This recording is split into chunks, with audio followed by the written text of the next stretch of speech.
Hello, everybody. We're getting started soon. YouTube. Yes, hello, YouTube. There's me. Hello. There's him. All right, let's see. You are gonna get framed up a little bit better here. Let's do that. Looking fresh, my boy. Thank you. He looks like a fuck boy. Just saying. Wow. Parentheses positive. Right out. Parentheses positive. Okay. Okay, dismiss. You go away. I don't need that information, OBS. You just chill about that. Okay, that's good. I think I have the music set up. We'll test that here in a moment. I got tweets. I can immediately tell how long someone's been in the chat by how they react to this haircut. Right, exactly.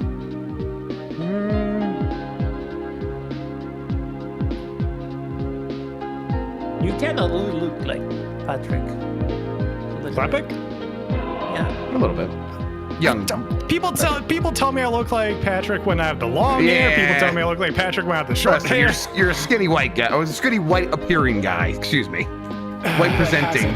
White passing. Thank you. Yes. The white with a hint of lime. Please, please. Yeah, we just call you a Corona. A white person's beer, but. Let me frame myself up a little because, oh God, what did I do? Bring myself back there. Is that the theme from Final Fantasy 14? I don't think Baja Blasts are eligible, unfortunately. I hope they are. That'd be sick. That's good. I don't know what Mountain Dew was until Final Fantasy 14 put it in the game. Appropriate. That's a lie. Mike wouldn't be like, that's a lie. You know Mountain Dew before Final Fantasy 14. And he wouldn't laugh. That's Christian, not a joke. That's a lie. You can say anything like I haven't heard of this before blank. I'll believe you. I don't know what goes on in Argentina. Did you guys hear that? Yes. Okay. Did they hear it? They at appropriate volume. It. Yes, I turned it up for them. Okay. It is all good. Let me double check. Yep, there it is. Okay. Listen, my kid likes meeps. This is a meep shirt, all right? Everyone's gonna have to calm down about it. It's a meep. Yeah. Did you tweet? No. It was what I was gonna do next, and then I think I got distracted by something. Probably us. Yeah, and I think I went to Twitter, and then I just saw Quan Cheesy tweeting about Mike again, and that was like, oh yeah, this is fun. So good. This is fun. Let's go. And then I stopped. All right, let's see this. I can tell because I went to retweet you. I'm like, wait a second. Yeah, it's coming. Hang on. There's an alien race in Doctor Who called the Meeps. Oh shit! I'm still signed to YouTube as you. I need to refresh. I hate anytime we go into the studio. Well, anytime I go into the studio, since I manage multiple accounts, when I switch accounts, it switches me to that for the entirety of YouTube. It's always so annoying. Yeah. It's very annoying. Yeah. That's why I left my whatever account I'm using. I should leave it there and open it up in another tab. I should just use separate browsers. That's what I should do. Yeah, I got that's part of what I used to be in the browser for. If you never reload the tab, if you never reload the tab where you are like using it, you never change your account. Cookies work that way? Yeah, no, it does for the studio tab specifically. But since I bounce between this one and the Giant Bomb one, I get sounds like it's time for the gamer browser. Well, I have like 5 other browsers. I'm not installing that one. That's not a solution. We already got the solution. What are you adding this extra thing? Okay. I think we are good. Yes, Mikey O'Leary likes the show. That's all that matters. Yeah, I think we're good. We should just start the show. Let's go.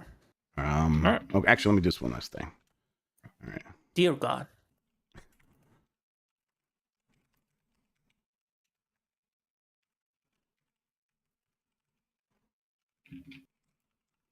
I was on a chat today and I said we were talking about why Sony wants to make a launcher for PC, and I brought up the point that Discord also tried, and Discord is installed on every computer, and somebody said who the fuck installs Discord on their computer? Just use the web, dumbass. It's the same thing. Discord? And I got it stunned me. Nah, I was bro. like, what?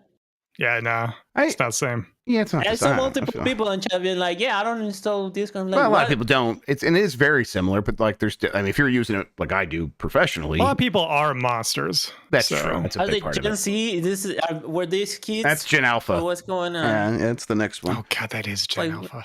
Crap. Okay. All right. Let's do this. I'm gonna count us in. We're starting in 5, 4, 3.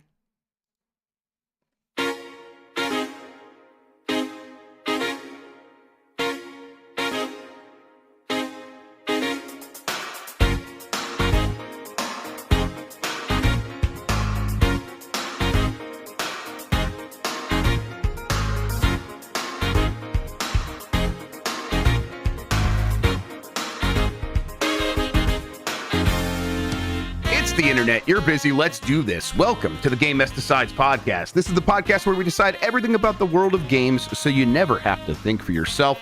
I'm your host, Jeff Grubb, and with me is Shawn McDowell. In today's episode, we're going to talk about a new Assassin's Creed. PlayStation is doing very creative math now. But first, Shawn, how are you doing? You know, I'm good. After last week, Jeff, especially, I'm good. Yep. The weather's been nice, so the frankly, seasonal depression is gone finally. It was 60 and 70 the past few weeks in Wisconsin, so summer may not officially be here yet, but I'm in the mood. You know, it's hoodie and shorts weather, dude. Oh yeah, hoodie and shorts. That's a good time. Absolutely. It's a good time. We've moved a little bit past hoodie and shorts. It's full on just. I mean, you see, I'm wearing the the button up Hawaiian shirt, so that is where we're at now. I was taking the trash out tonight, and I've been inside working all day, and it hit me like it is just like spring has fully sprung. It was pungent in a good way, parentheses positive for the pungency. It was just like flowers and trees and grass and just everything all at once, and it all smelled fantastic. So it was nice. I might always call spring a D tier like part of the year, and I'm like, in terms of seasons, I don't think out of the four. How do you have D tier out of the four? It's fourth.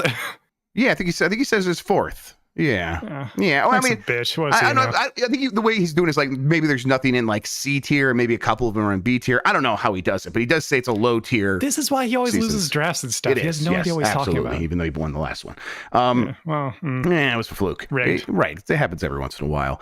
But it's like you know what? At a certain point, spring's nice. I'm just happy it's not like fully summer yet when it's super hot. So that's me. That's probably why I feel that way. But yeah, a little bit of time for games. Tell you what, the kids, both of them are playing that Little Kitty Big City like side by side nonstop right now. So yeah, well, your third kid has been as well. So we'll talk about that later. I started a little bit so I could help them along the way. They're figuring out some of these puzzles, but every once in a while it's like they have no idea what to do. So I'm getting in there a little bit and helping them out. That's been a good time. Nice. But yeah, you know what? Thank you everybody for joining us. You can get more from us by joining the Patreon at patreon.com/GameMess. Give us a good rating wherever you are listening. Hit that like button on YouTube. It helps people find the show. If you want to ask a question, you can hear on YouTube. Hit that super chat. We will answer all of those before the end of the program.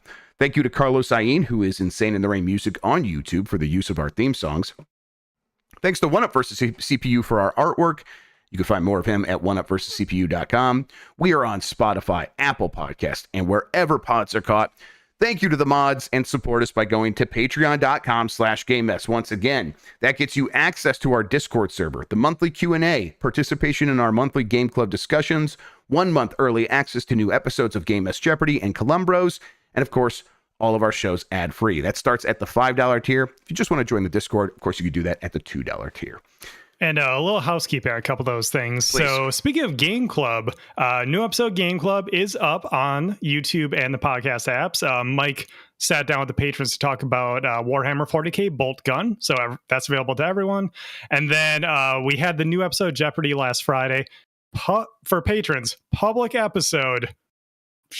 We should be back on track for that this weekend. Ooh, okay. I don't want to commit to tomorrow Friday because I got to export and upload. Sometimes that takes a while with what I do for Jeopardy. Yep. But keep an eye out this weekend if you're on the free feed, everybody. All right, exciting. We're gonna get back to that. All right, let's just get into it. A little bit of news this week. It wasn't like last week where it was like nonstop misery. Things have settled down a little bit there. Hey, Microsoft closed studios last week, opened a new studio this week. Weird. Yeah, it's weird. Now, It's weird because of the optics, right? And it's weird because it's weird. Actually, it's just weird, just straight up. I said weird a lot there. Geographically where it is, though, it makes a lot of sense. It makes a lot of sense. It's in Poland. It's more affordable. They have a lot of talent there. They're making a AAA game. Things I've heard, the people that are in that Activision bubble have been trying. They're like, I want to go work on that. That looks shit hot. So people are excited about it. And that is how it works. It's a bubble. Activision's over here. ZeniMax is over here. They're separate things. They have their own profit and loss sheets. So Activision, we know, is making a lot of money, at least, especially compared to something like ZeniMax, which is probably going to have a harder time getting some of those studios to be in the green or in the black, I should say. And yeah, it's still, though, Microsoft just needs to kind of get a handle on some of this stuff so that it doesn't just look so odd when you go from the whiplash of closing a studio to then opening one a week later. But whatever, that just broke. That's about all we have to say about that. Let's talk about that Assassin's Creed game. It is Assassin's Creed Shadows. It is dual protagonist, and it's not just like, do you want to be the lady or the guy? It is, do you want to be the lady or the guy? But the man is Yosuke. He's the black samurai from historical record, and he is going to be the samurai, the fighter. And then there is Naoe. I can't remember. I think that's right. Naoe. Thank you. Naoe, and she is more of a ninjutsu, stealth, hiding in the shadows, attacking from there. And they are promising big time to like, hey, no, both of these are going to be viable play styles. You can do most missions as one or the other. And if you pick one or the other, the way you can approach things will be very different. They're talking about things like where Naoe can take out the lights and create more shadow. There's a light meter like friggin' Splinter Cell. This stuff speaks to me, Shawn. I get pretty excited about that stuff. Overall, though, I'm pretty excited about this. I don't have the hate in my heart for Ubisoft the way some people do. I'm just like, I'm too old for it, and I've seen it too many times. I remember, EA voted the worst company in America 3 years running and stuff like that. And thinking back then, like, that's kind of silly. There's Halliburton and shit. Like, what are we talking about? I'll just judge it case by case. And I'm like, I never had any love for these companies. They put out a good game. I'm going to probably play it for the most part. When it comes to Ubisoft, I'm like, it takes a lot to get me excited, though. That's where I'm at. It's like, okay, you really have to prove to me that you're not just doing the same thing. It feels like they're kind of getting through that threshold, even though we haven't really seen gameplay. It's just been a cinematic trailer.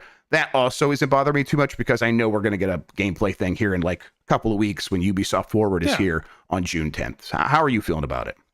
I'm excited actually because I'm not really an Assassin's Creed guy. Nothing against it. It's just one of those series I never got into for whatever reason. Too.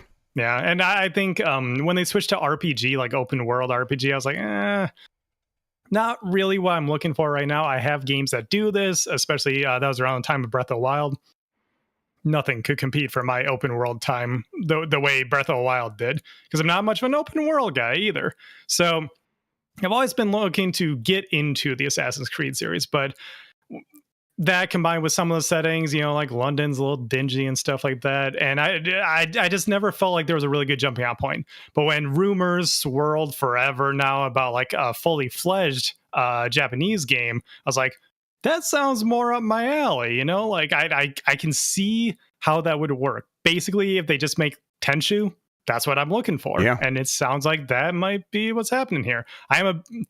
Ironically, despite not getting into the series, I am a pretty big stealth guy. Love, Metal Gear Solid and stuff like that.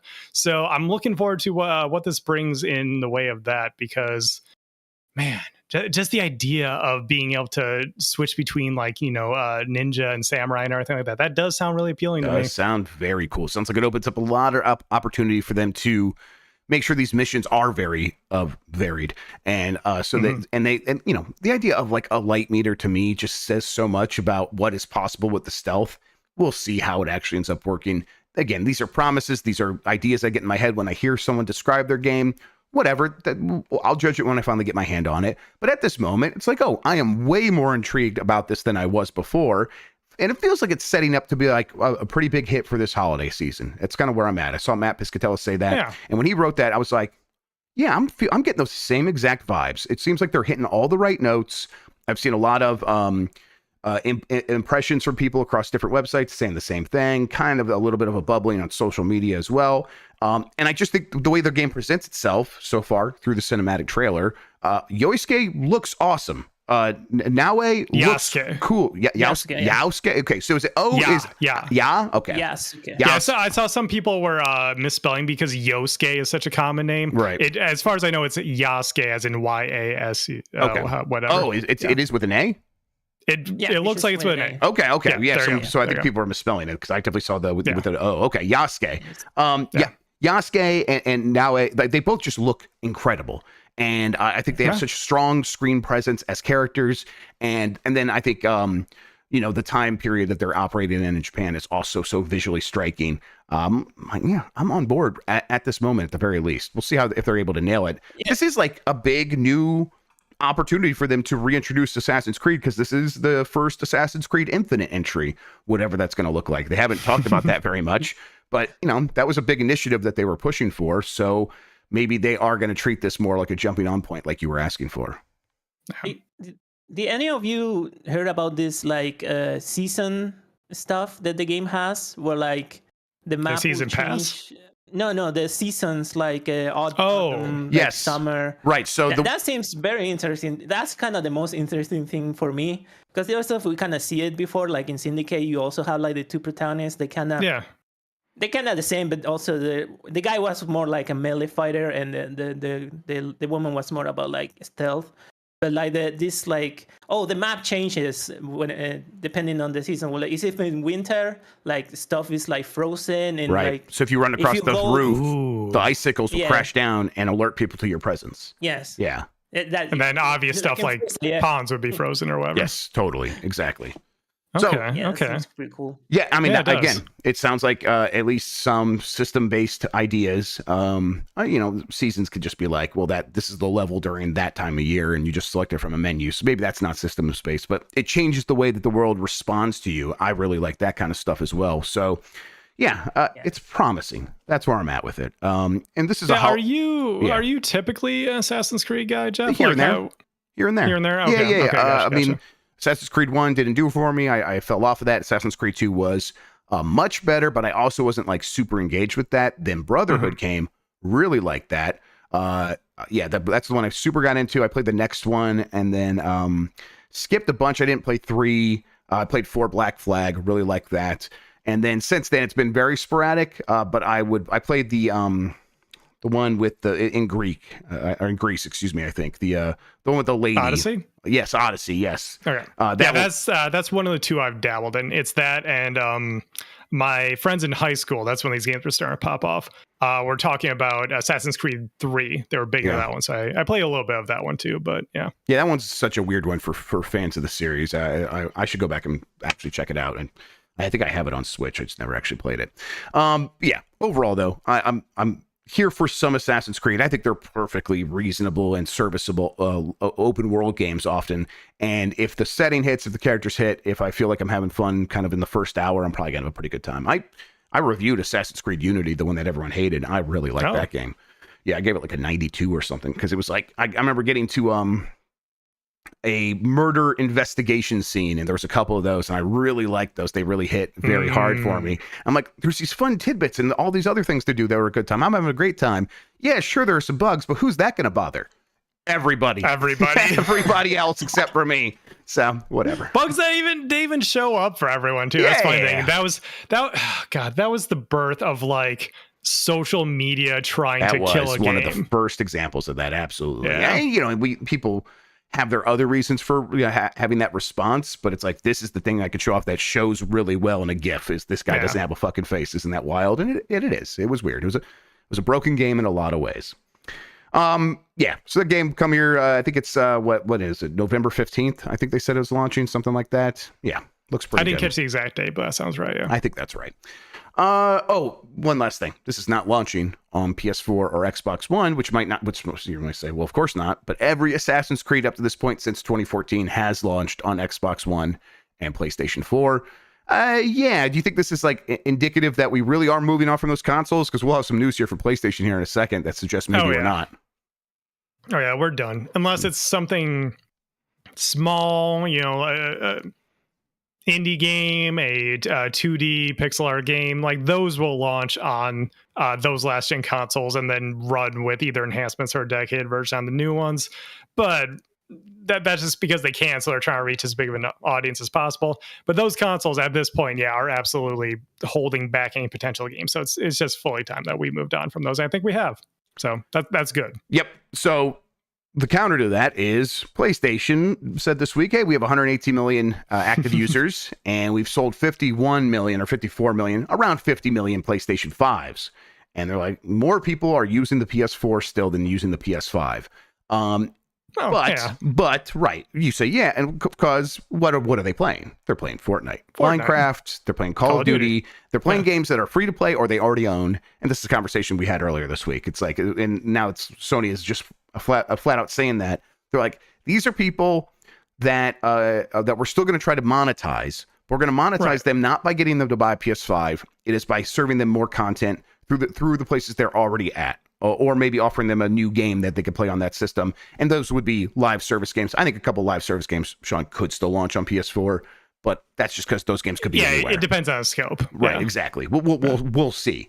The point is, if a game could theoretically be on the Switch, why not have it on last-gen consoles as exactly, yes. Point is that this is one of the reasons that this generation has felt so strange, because there are so many people still playing games and people who are engaged with games, and they haven't felt the need to move on from the consoles that they got last generation, because the only reason they would move on is to play the games that they're already playing. And that's just not a strong enough conversation, not a strong enough. We talked about the narrative you have to tell yourself to buy a $500 system.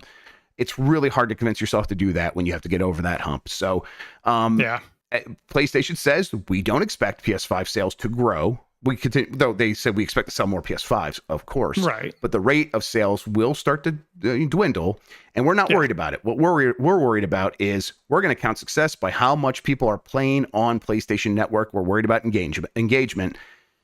And it feels like, well, they kind of have to be if they don't expect PS5 sales to keep going up. But also, what can they do about this? Because we've just reached the threshold where getting people to buy a system because it's more powerful just doesn't work anymore, because the games they want to play they're already playing, right? Right, exactly. And our guy Nick in the chat did back up why I thought it is closer to 60 million. That sounds, but that's just even more impressive, because at this point, it feels like, to me, I'm in a situation where, I talk about the normie friends, and we're just all in a situation of, why buy a PS5 at this point? So, that's just a personal feeling. But the fact that they have sold so many at this point is it feels kind of wild, because we are around the halfway point of the generation, 60-ish, 58 or whatever it is, again, exact number or whatever. But that means like being on pace to sell, even like 100 million PS5s this generation. Yes, that's definitely still really good. Yep. Considering it's for most people, $500 system. Someone else in the chat pointed out something that speaks on what you were talking about. What gets them onto the next console? It's going to be GTA 6. Yes, I'm so used to saying GTA and then 5. Of course, it's just a reaction at this point. It's just a natural sort of reflex. Over a decade at this point, yeah. So and that's why. Okay, so all of this information is coming mostly out of Sony's recent financial earnings report. They had a conversation with investors. Some of the stuff comes from there. In the earnings report, they said PS5 is a little bit behind where PS4 was at this point in the generation, a little bit. And by the end of this fiscal year, we do not expect the PS5 to have surpassed where the PS4 was. It won't catch up with the PS4. And why is that? It's what you just said. Because GTA 6 is not launching before the end of this fiscal year, and they can't think of any other game that's going to have that same effect. Final Fantasy did not. That was kind of something maybe they were counting on, and that has not delivered that for them. It's doing fine, whatever. We don't have to have that conversation again. But clear, it's not GTA 6. No one's saying that. And so, I think everyone's kind of like, okay, we'll wait for GTA 6, and then if you are a third-party developer or publisher, you're like, well, we're also waiting for the Switch too. So everyone's kind of in this waiting game. And in the meantime, PlayStation still has to grow. They still have to find growth. And where did they get growth from? Helldivers 2 is their fastest selling game ever. 12 million copies sold already, something like that. That is astonishing, but also, hey, it's on PlayStation 5 and PC, so it's not astonishing. Of course, that's how it went down, right? This is another one where it's like the numbers make sense. Yeah, that's where growth is coming from. You know, we're asking ourselves, where does this growth come from? There you go. You found your answer. A different market that wasn't buying these consoles. Like I just mentioned, I'm the kind of guy who doesn't want to buy one of these consoles. Even I kind of need one for work. And as I mentioned before, I'm borrowing a friend's right now to do so because I don't want to drop $500 for a few games. And so many more people are realizing, yeah, I don't want to drop $500 for a few exclusive games. So it makes sense for everybody that PlayStation is branching out. You know, it's been a hot topic lately of exclusives and the first parties putting their games elsewhere. Well, outside of Nintendo, obviously. But this is where PlayStation's going to see growth because it's just an untapped market. I think Mike said that on the show the other night. It felt weird at first, but when you just stop and think about it, it only makes sense. It's only going to help everyone out. So why would you not reach out to those people? You know? Yep, definitely. And looking at some of these other tidbits out of PlayStation, there was the Daniel Ahmad tweet saying that PlayStation 5 shipped 5 times as many Xboxes. Also, something that would kind of felt like that was how it was going, but it's just stark to see an analyst say the numbers are that extreme. Now, shipped, sold, there's always some nuance there. But it's such a massive gap. We can throw nuance out the window a little bit. I think for as rough as things are for Xbox, I think to me the story has been for the last year that Xbox and PlayStation both sound very similar in what they're saying whenever they talk about their problems and what the solutions are to those problems, regardless of who's winning, who's losing, who's selling what, how. The other one's selling 5 times as many. None of that is enough. So it's like that's the really bad news for Xbox, I suppose. Even if you were selling 5 times as many Xboxes, PlayStation's like, shit, man, we don't know where the growth is coming from. So Xbox will get a little bit of growth for a little bit of time, and then they would just be in the same spot of like, we've reached all the gamers that care about consoles, and now we're screwed again. Exactly. It's kind of the call is coming from within the house situation, like you were kind of alluding to there, because what is their problem? Everyone's just playing Fortnite and stuff. And hey, you brought that game to consoles. This is what you get now. So yep. This is where the industry's at. A couple other things. Sony plans to reveal its long-term vision this month. That just is mostly them almost all referring to a conversation with investors that they're planning to have later this month. People thought it might be the showcase. Now, last year, they did line up a conversation with investors that was similar to this with a showcase. There's probably still a showcase coming in May. That's the last I heard. That's what's happening. So that could happen again. We'll see. But PlayStation has to talk about their future at some point, right? Right. Yeah. And just makes sense for... Well, you got to announce Lego Horizons. You, the Horizon hater over there. Oh, wow. They have, but it's an okay game. What's I don't hate it. It's just not for me. What's that, Christian? They have new CEOs now.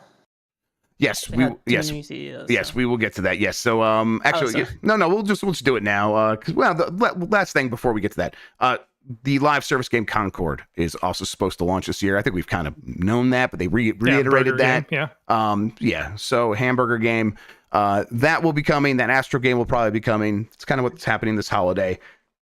They don't seem to be promising much beyond that, though, and not too surprising. What the hell is? No, that's Contraband. Oh yeah, Contraband. No, Steely Dan similar game. But different. Right. I do also complete them. What is Concord? When I went to go look at the YouTube video when I was trying to figure this out during Game S Mornings earlier this week, Shawn, the YouTube description, I think, said it is a competitive online first-person shooter video game. Of course. They're finally making one of those. Fair game $, too, right? Yes, exactly. Right. Yeah. So what does that even mean?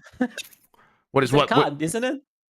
What, the description. What do you? It's just a shooter. It's kind of just a generic description for a live service game. Just a shooter. All right. Yeah, that's where we're competitive at right now, online first-person shooter game. I think that's like half of live service games. So yeah, pretty much. We'll see if they have. I'm sure they'll have some spin on it. We'll see.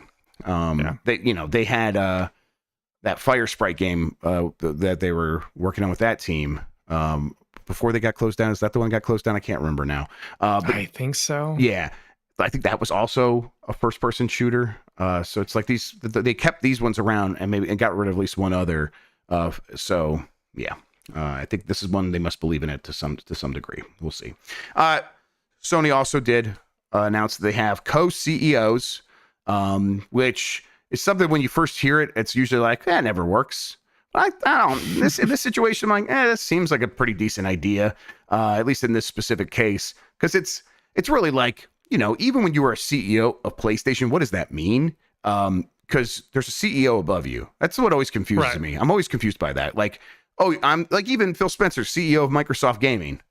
Well, that's not a real company. Microsoft's the company. This is just a little story you're telling yourself inside of the bigger company. Whatever.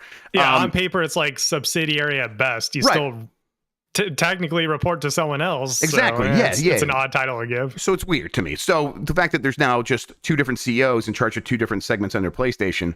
So okay. So it's just one more layer there, or one more layer above in some other companies. At least they recognize that it does take two people to fill the shoes of Jim Ryan. Of course. And we all really in our hearts, we knew that. Of course. Yeah. Big Jim. Do you believe in Herman Hulst? I do. I have a song about that. Yeah, shouts to anyone who remembers that. Herman Hulst is going to be basically in charge of the games, and Nishino, I can't remember his first name, sorry, is going to be basically the CEO of platforms and the business and hardware and all that stuff. And I think he's a money person. Nishino. Say that again? Sorry. Hideaki Nishino. Hideaki Nishino. Yeah, Nishino. Okay. Yeah. Perfect. Yeah, I think this could work because Herman Hulst is a creative. He was in charge of a studio. He understands that. He can help figure out what the future of PlayStation games need to be to navigate this precarious spot that every company's in right now, not just PlayStation, but PlayStation has the most to lose. So he's got to figure out that side of it. In the meantime, there is someone else figuring out how do we make the most money from the success we already had. Nishino can work on that. So that is... To me, that's exactly what you want in this particular moment. So I think it's a decent strategy. I don't know. What do you think? No, I agree. That's the way you get stuff done in an effective way, is having two people who come from different perspectives. Because gaming is a creative industry, and as much of a business as it is, you do need the two sides of things working together to figure out the middle ground of where creativity and business practices can combine to make everyone happy on the development side of things and make sure we're putting out the art that they want to put out. But also, we're making money off of it. So if this is how they accomplish that, maybe it's a little unorthodox, but it seems promising at least. Yeah, right? Yeah, exactly. And it's like the kind of thing where there's always been so many people sort of in charge of different aspects of Sony that even when Jim Ryan was in charge, it was like, he's like the figurehead and probably making some decisions, but he's delegating most of that work. And now it's just like, well, okay, now these guys are going to delegate the work just beneath them. They can focus on what is most important for their segment. And I think those are probably different things to some degree, because the games are going to have to change up and be something new and exciting, and can approach problems from like different tiers of costs of when you start up a game development project. And you need someone who fully gets that, I think. So you kind of can't do this without Herman Hulst or someone like him. And at the same time, I think they want to have a Nishino there, and here they are. Yep.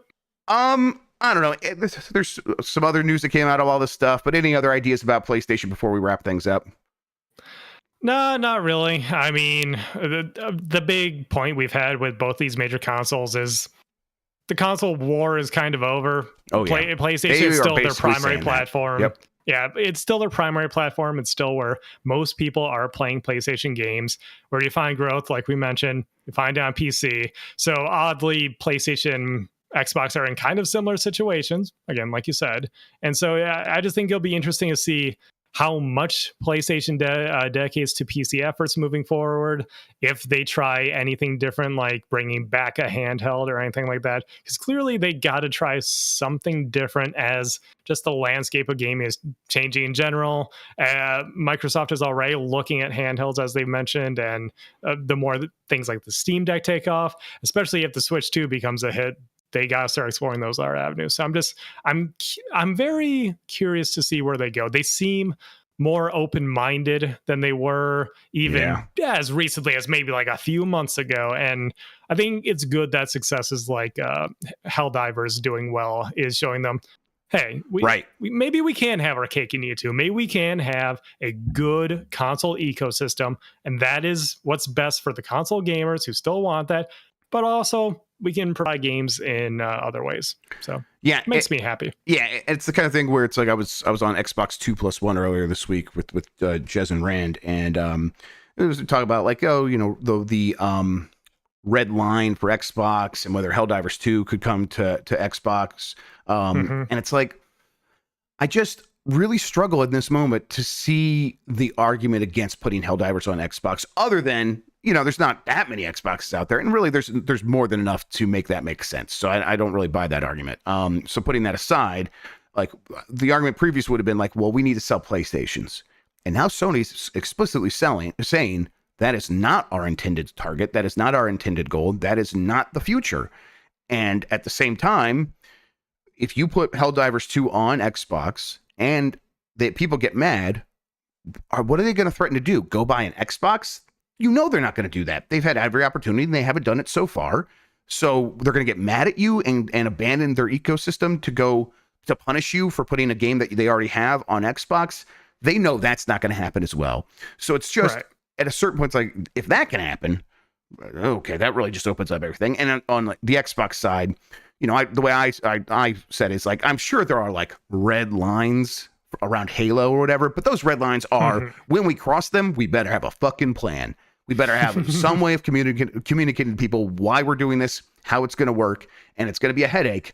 But if it's going to make us this much money and it causes us that much of a headache, well, then we just got to pull the trigger on that and do it and figure it out. So yeah, some red lines, but not any actual red walls that they're never going to cross. I think really, you may have even said it, why would they not put on Xbox? Simply because of a why bother mentality. Right, that's right. The sort of just entropy, the lack of energy would be the biggest reason not to. Yes. Yeah, like if they thought they could sell units wise several million, then it would be worth it to them. But because I think that's where we're at right now. Just at the very least, when it comes to live service games where you need that multiplayer base, you need as many players in there as you can. It doesn't make sense to just put it everywhere. So I just wonder if they look at Xbox and they say, console wise at least, it doesn't really matter anymore, and our game's already on PC, so it's not like we'd be getting any benefit there. So yeah, I don't think it's I don't think they're anymore in the mentality of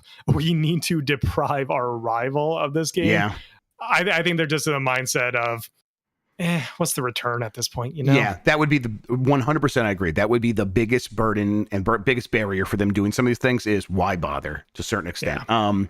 But then it's like, yeah, the rivalry, the console war just feels so far behind us at this point because, you know, this is going to sound dramatic because it is, but this is how they view it. They're kind of in a struggle for long-term survival. And that survival is not like, will they make money? Of course they'll make money. They want growth. If they're not growing, they're dying in the eyes of their investors and in the eyes of their parent companies. And so that is where the existential threat comes from. And so that 100%, both these companies are saying right now in this moment, we don't know where the growth comes from. So they're not worried about each other. They're just worried about growth. And they know fighting the other one for the scraps and trying to take growth away from them is a complete loser's game. Like no one wins in that situation. It is just two people trying to, you know, climb up onto a boat, onto a raft and pulling the other one down continuously. It's like, no, we need to find our own boats at this point. So yeah. All right. Last thing, rumors they're going to remake Resident Evil 1. Does that sound good to you? Ooh, I'm excited about this one because, I have been wanting this ever since the RE engine style game started coming out. I love Resident Evil 1. Me and Mike recently played it for Game Club. Yes. Specifically, we did RE1 remake, the GameCube and now HD version. But both of us did go back to the original to see how it looked. And man, having that game, but with the modern RE4 style controls, I think that would be real swell, man. Yep. I think they're gonna. I think Mike said this when I talked to him somewhere. Maybe it was on the Bombcast or something. It's just like it'll be another version of Resident Evil 1 that'll be great and will not diminish the previous two in any way. They both have their place already, and now this one's going to have its place as well. And I'm like, that's right. Yeah, he said that on the Bombcast. So he said, this maybe isn't what I would have asked for, but if we now have 3 different games called Resident Evil, and they're all slightly different styles and all incredible, that's just a win, because that setting, those characters, the events, it's still just really good, and exposing a new generation to that who maybe look at even the remake, even the HD version of the remake, and say, seems a little outdated. Maybe now I want to play. Just making that more accessible to them, and maybe even expanding on it a little bit, because like they did that in RE2 and 3 remake. Well, especially in 2, but I think it was Backler that speculated, like, with them doing Resident Evil 9, maybe you do some stuff to tie into that, and they can like be near one another, and like, there's a lot they can do. Yeah, especially because we don't know where 9 is going to be set. We speculated on this a little bit, but it seemed like, I still won't give details, but kind of the end of Ethan's story in 8. So where is 9 going to be set? Either in the future with his kid, or maybe they take it all the way back to the past, because they already did open world DLC Raccoon with City her and again. everything. Yeah. So, the rumors of like, what does allegedly it's open world? Where do they take that? Open world Raccoon City seems pretty cool. Seems like a really good idea. I get pretty excited when I start thinking about that. Yeah, exactly. And then Code Veronica next. Do you think there's a chance for that? Yeah. I could feel Christian squirming, like, or they're like, Code Veronica. I hope so. I hope so, because that's a game that needs it. Well, obviously, they're gonna eye 5 and 6. We'll see if they actually do them. My memory is a messy game. My memory at the time is I never really I played Code Veronica. I didn't play through it, and I played it at the time. And my memory is people loved that game. Even then, the reviews that I read in magazines, I don't know, maybe I didn't read everything, but when I would read the reviews of that game in magazines, it was like, this is an awesome Resident Evil. It's different in a lot of ways. Why does Resident Evil treat it like such a redheaded stepchild? It's got a whack story, Jeff. Does it? It's got a real whack story with some maybe even problematic elements, shall we say? Well, Capcom's never done that before. Speaking of Resident Evil 5, yep. I don't know. Yeah, they could really overhaul a lot. Again, that's the argument for it. Right. Code Veronica, there's a good base there. Exactly. Like really go wild with overhauling stuff there. I think you have something really good on your hands. So, and I hope we get that. I hope they just keep going with their formula, because god damn, Capcom is on fire right now. They are just killing it. Yep. I love it. Every time we talk about them, I get excited. God status. We're talking now about Capcom. Do you saw the new outfits for Street Fighter? They be cooking. They're so hot. Oh, They're like, what are they know what they're doing. Over there. That's part of the modern strategy with Capcom. They know what they're doing. They know how to appeal to the fans. Akuma looks great. Can't wait to try him out. That new costume for him and everyone else that they're adding into the game, those look great. They just know how to keep people coming back to Street Fighter and all their franchises. They're doing great right now. I love it. They're one of my favorite one of my favorite developers. I maintain they have the best roster of IPs this side of Nintendo. Just keep doing more with them. Pull some more out, maybe. Make it happen. Yeah. Yep. That's the big news from the week that I wanted to talk about. But people have plenty of other things they want to talk about, and the way they did that is they sent us some super chats. So why don't we take a break? We'll come back and we'll read those. Does that sound good? Sounds good. All right. Back after this. Bro, that Aki costume. I'm happy for you. I made Aki hot. It makes me feel weird. It's always been hot. What are you talking about? Jeff, I need you to Google Aki Street Fighter 6 right now. Yeah, okay. Long metal nails. What else do you want? She's crazy. She kills you. There's nothing hotter than that. I'm scared of her, but that's kind of hot. Exactly. See what I say? Y'all perverts, man. I think I remember the way this character moved and she was pretty sexy. So yeah, pretty good character. Okay. Just like a snake. Okay. Let's see. I got the super chats pulled up. If you want me to? Fantastic. Give me 1 second, and we'll get right back into it. Yeah, sounds good. Oh, there we go. Oh shit, he's gone, chat. He's gone. It's our show now. What's up, Christian? Fuck that How we guy. doing? I don't know. I'm just chilling. Yeah, big chilling. Kuma does look cool though. I'm excited to say it. I really like the mask on Akuma. The mask looks good, yeah, and that alt costume, yeah. I don't know about the rags though, but the mask is pretty cool. I kind of like default Akuma. I don't like love the way he looks, but I do like that he's kind of like feral looking and things. I think it's pretty cool. He's entered bear mode basically. It's pretty sick. I don't miss the OG Akuma on Street Fighter 5. That sunflower motherfucker. No, keep that guy. Yeah, keep that guy away. Keep it away. I'm ready. Yeah. All right. And we're back. Let's read some super chats. You got it. First up, Tyler James Bay. Switch to name Super Nintendo Entertainment Switch. The SNES. Okay, there you go. I still won't call it a SNES. I'll call it a Super Nintendo again. So there you go. Yeah. I mean, on the Super Nintendo console, those are the giant letters. They clearly wanted you to call it Super Nintendo. Yep, that's right. From IDKI, Final Fantasy XIV launched a tie-in to redeem Mountain Dew points for a Mountain Zoo mount. Is this part of the reboot that's going to turn Square Enix around? Yes, reboot and awaken. Absolutely. So I don't get this. Is this just like you really like Mountain Dew and you really like Final Fantasy XIV? Is it that simple? Jeff. Oh, yeah. Have you seen it? It looks pretty cool. Sure. Dumb. It's dumb, and I love it. First of all, the pun is amazing because a zoo is just a this like bird-like thing from Final Fantasy. Okay. All right, that so helps. Mountain Zoo is such a good pun that I can. I'm more on board. You see, if you see that shirt that I tweeted out earlier today, I didn't click on it because it just was nonsense. I suppose I can like look closer. So it's like it's just like very iconic Final Fantasy 14 like iconography, but they changed it so instead of just like it's the icon and they're holding a Mountain Dew in front of it. It's just like I drank Dew or whatever. Gaming challenge. Okay, yeah, I like it. That's good. I love dumb stuff like that. It's cool. Yeah. Oh, me too. I mean, I just got those Speedway shirts. I know about dumb stuff. So yeah, I see it now. Yeah. Next up from Zubmer, BS culture war outrage over Yasuke facepalm. Yeah. Dumb. Yeah, knowing.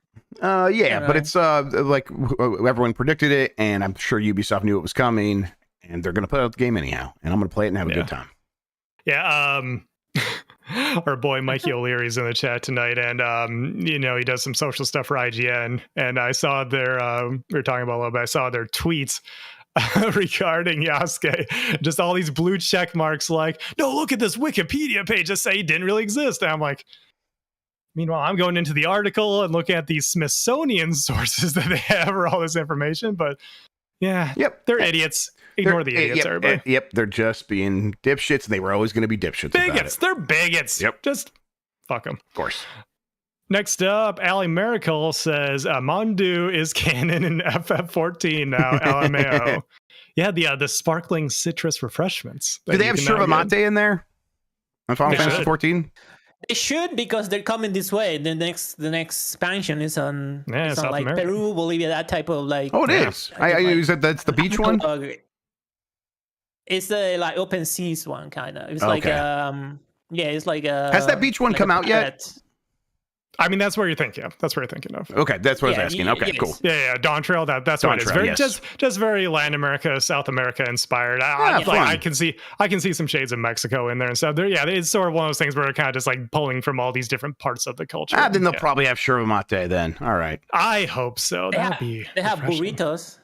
Oh, really? Okay, fantastic. That's great. Yeah, I have. I did the Game Awards the other year when they did the DoorDash some stuff during the Game Awards, and you get an emote in FF14, so you can just have like a pizza eating emote. They're known for doing these dumb things. That's great. Okay, fun. Like God shoved into that article when he put in the GMM rundown this morning.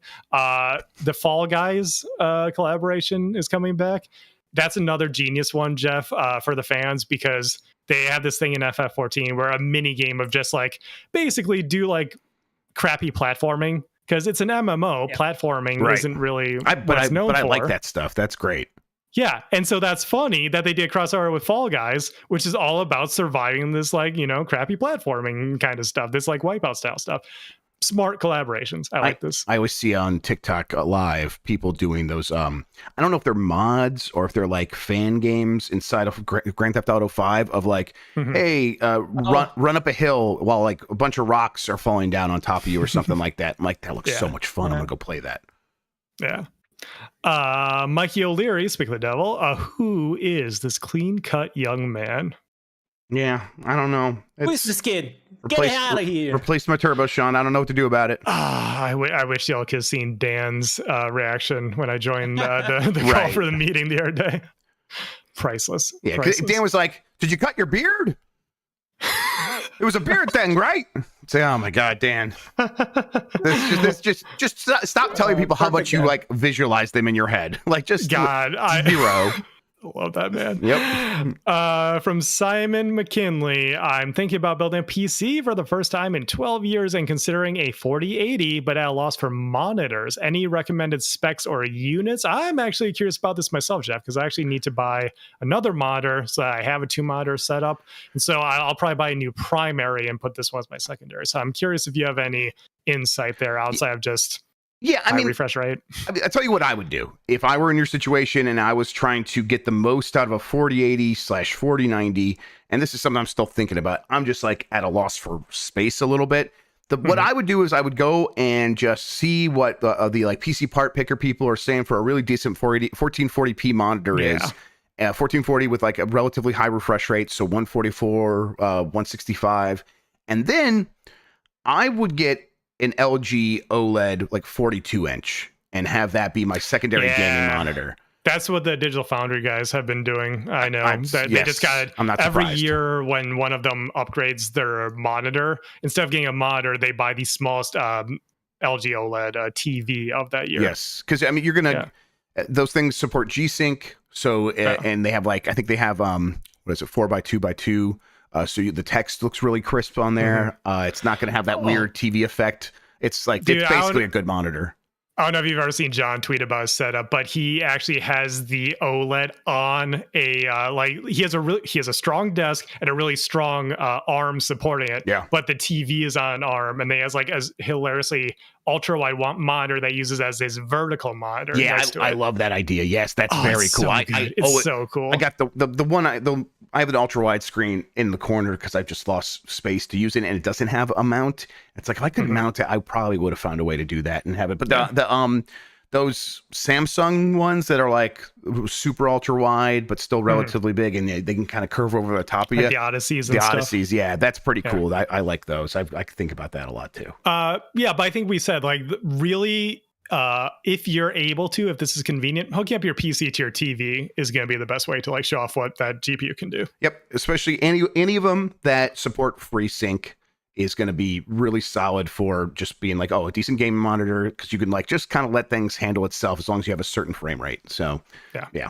Oh, if it's high refresh rate, I've been talking about CRT filters I've been doing lately. Yeah, you can add black frame inserts into that. Yep. It actually makes a huge difference in terms of those LG motion. OLEDs are very good at that. Very good at that. Yeah.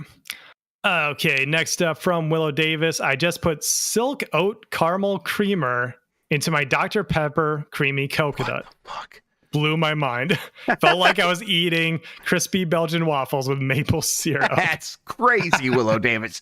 But I'm like super curious. If you handed me one, I would drink it. So I'm trying to find the Dr. Pepper Creamy Coconut. I think I just saw this creamy coconut, right? Okay. Yeah. All right. It's the diet. I feel like that defeats the point, but I think so. I think they do. I'll see if I can find that. At the same time, I have coconut coffee creamer in my fridge. I'm kind of just buying them Dr. Pepper. Dr. Pepper's already got so many flavors in it. Yeah. Grubb, I'm surprised they still let Mike leave Ohio. I know, me too. I thought the point of that state was to contain all those guys and protect the rest of America from them. Yeah, well, eventually they'll really start enforcing that. You know what's crazy is I did get my license today after having it expire and have to do that whole Congratulations. process. Thank you very much. I passed my test, everybody. I did lose a couple points for stopping a couple times when I was doing maneuverability because I didn't know you couldn't stop. But whatever. When I was actually going to actually sign up for the license, they're like, "Oh, do you want the standard one or the blah blah blah, the new one?" I'm like, "Well, what's the difference?" They're like, "Well, you're going to need the new one in a year to travel from state to state." And I keep forgetting that they're doing this. That you're going to need either the nationwide ID. That's what these things are. They qualify as or you're going to need your passport to fly. What the fuck is this? In America from state to state. You're going to need your goddamn papers to travel in this country. Yeah. It is so fucking. That made me so mad. I was just like, oh god, I can't believe we've reached this point. Yep, real ID. This is what is going to. This is going to spark the new civil war. This is happening. It just feels like like it's no reason whatsoever for any of this. It's just nuts. But yeah, whatever. Yeah, real ID. It's called real ID. Yeah, fucking jerk off hand motion. Yeah. From Adam GC, this is like when you saw your friends after their first post-COVID haircut, looking fresh. Turbo Shawn. You know, a little bit. It's the winter weight, as I always call it. I got rid of the winter weight. Is what happens as we move into the warm weather. T-Bucket 23, EA college football gameplay reveal is tomorrow. You excited, Jeff? Also, love new haircut, Shawn. I am excited. Yeah, I think I'm ready for a college football game. I haven't been checking in on Madden for quite some time. I probably might do that because the lines have been so good. But college football, something about it's just like there's more excitement around it. So yeah, video game just hits different. Yeah, I'm excited. Okay. Big Fresh 37, has Shawn played Captain Toad? I played it. Hey, I've played it too. All right. Yeah. I don't know if you remember this. You reviewed Captain Toad, Jeff. What? Hey, Discord, you hear that? Everyone was talking about the other day. They were like, wait, did you realize that Jeff reviewed Captain Toad for GameSpeed? I did? Apparently. I gotta look at that means I probably was on the Wii U? Yeah. That can't be right. I would remember that. I don't remember playing. I mean, I remember playing this game. All right. Let's see here. Time to investigate. Review Captain Toad. Let's see. Jeremy Horowitz. No, that's the Switch version. Hang on. That's not me. Okay, that's the Switch version. Captain Toad Treasure Tracker is Nintendo's cutest risk ever. Parentheses review by Jeffrey Grubb, December 1st, 2014. No Hell way. Yeah, no, it's happened to me. Yeah. It's happened to me.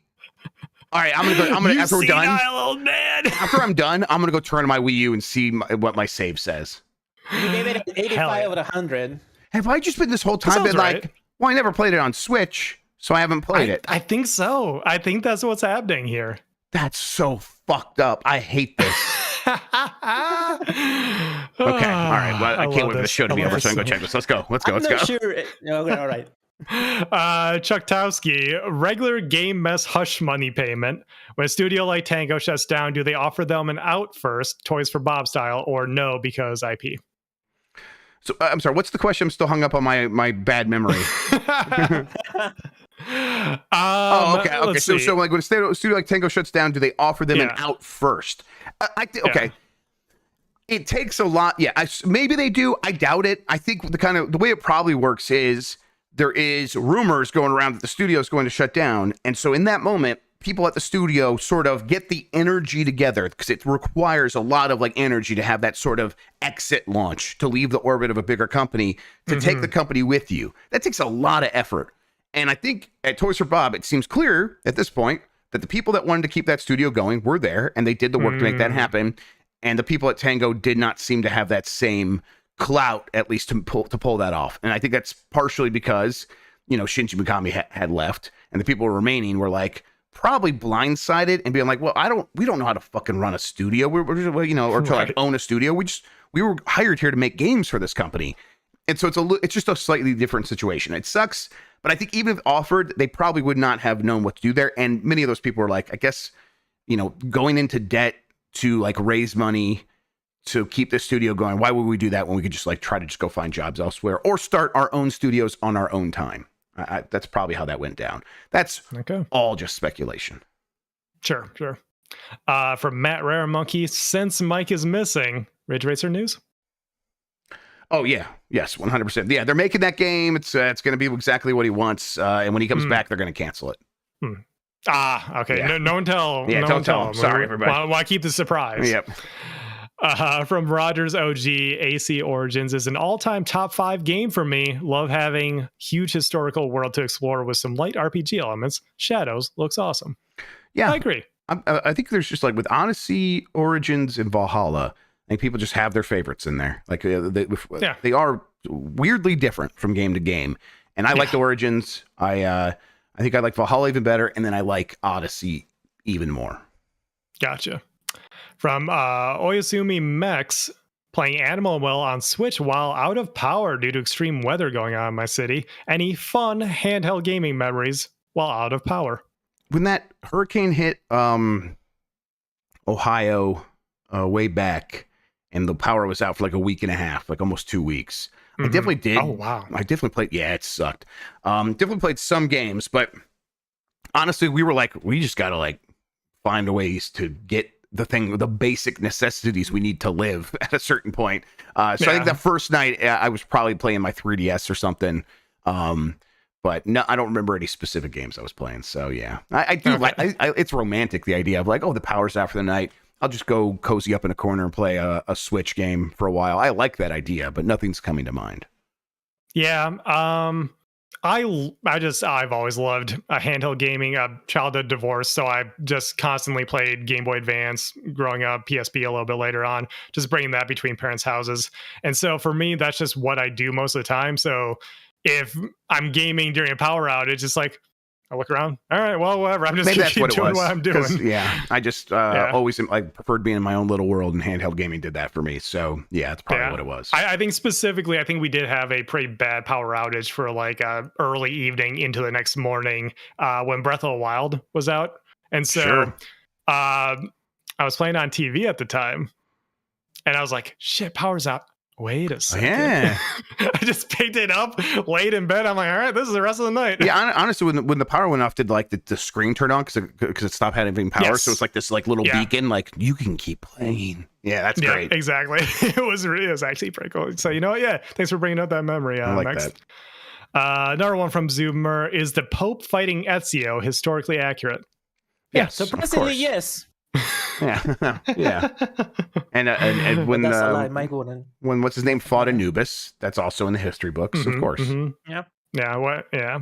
You keep going with that one. Was that shoot Anubis or was shoot Anubis. It was working Anubis. Yeah. Let me see. Ooh, long name on this one from Dragos Marinescu. I believe that's right. I think. Sorry if it's not. Do you have any new info about PlayStation 5 Showcase? There were rumors on X being announced today. Rumors on Twitter about being announced today. Yeah. That's why I can't pull the X on me, people. I don't know what you're talking about. So stupid. Yeah. Thank you, though. Thank you.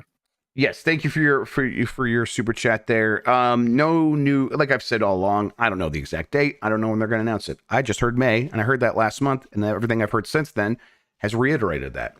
I've never known the date. I don't know where these rumors are coming from that it could be announced today. That seems, plausible in a lot of ways, but I've never heard anything like that. The little tidbits I've heard here and there about like what could be there is, that Astro game should be there. It's that's how they couch it.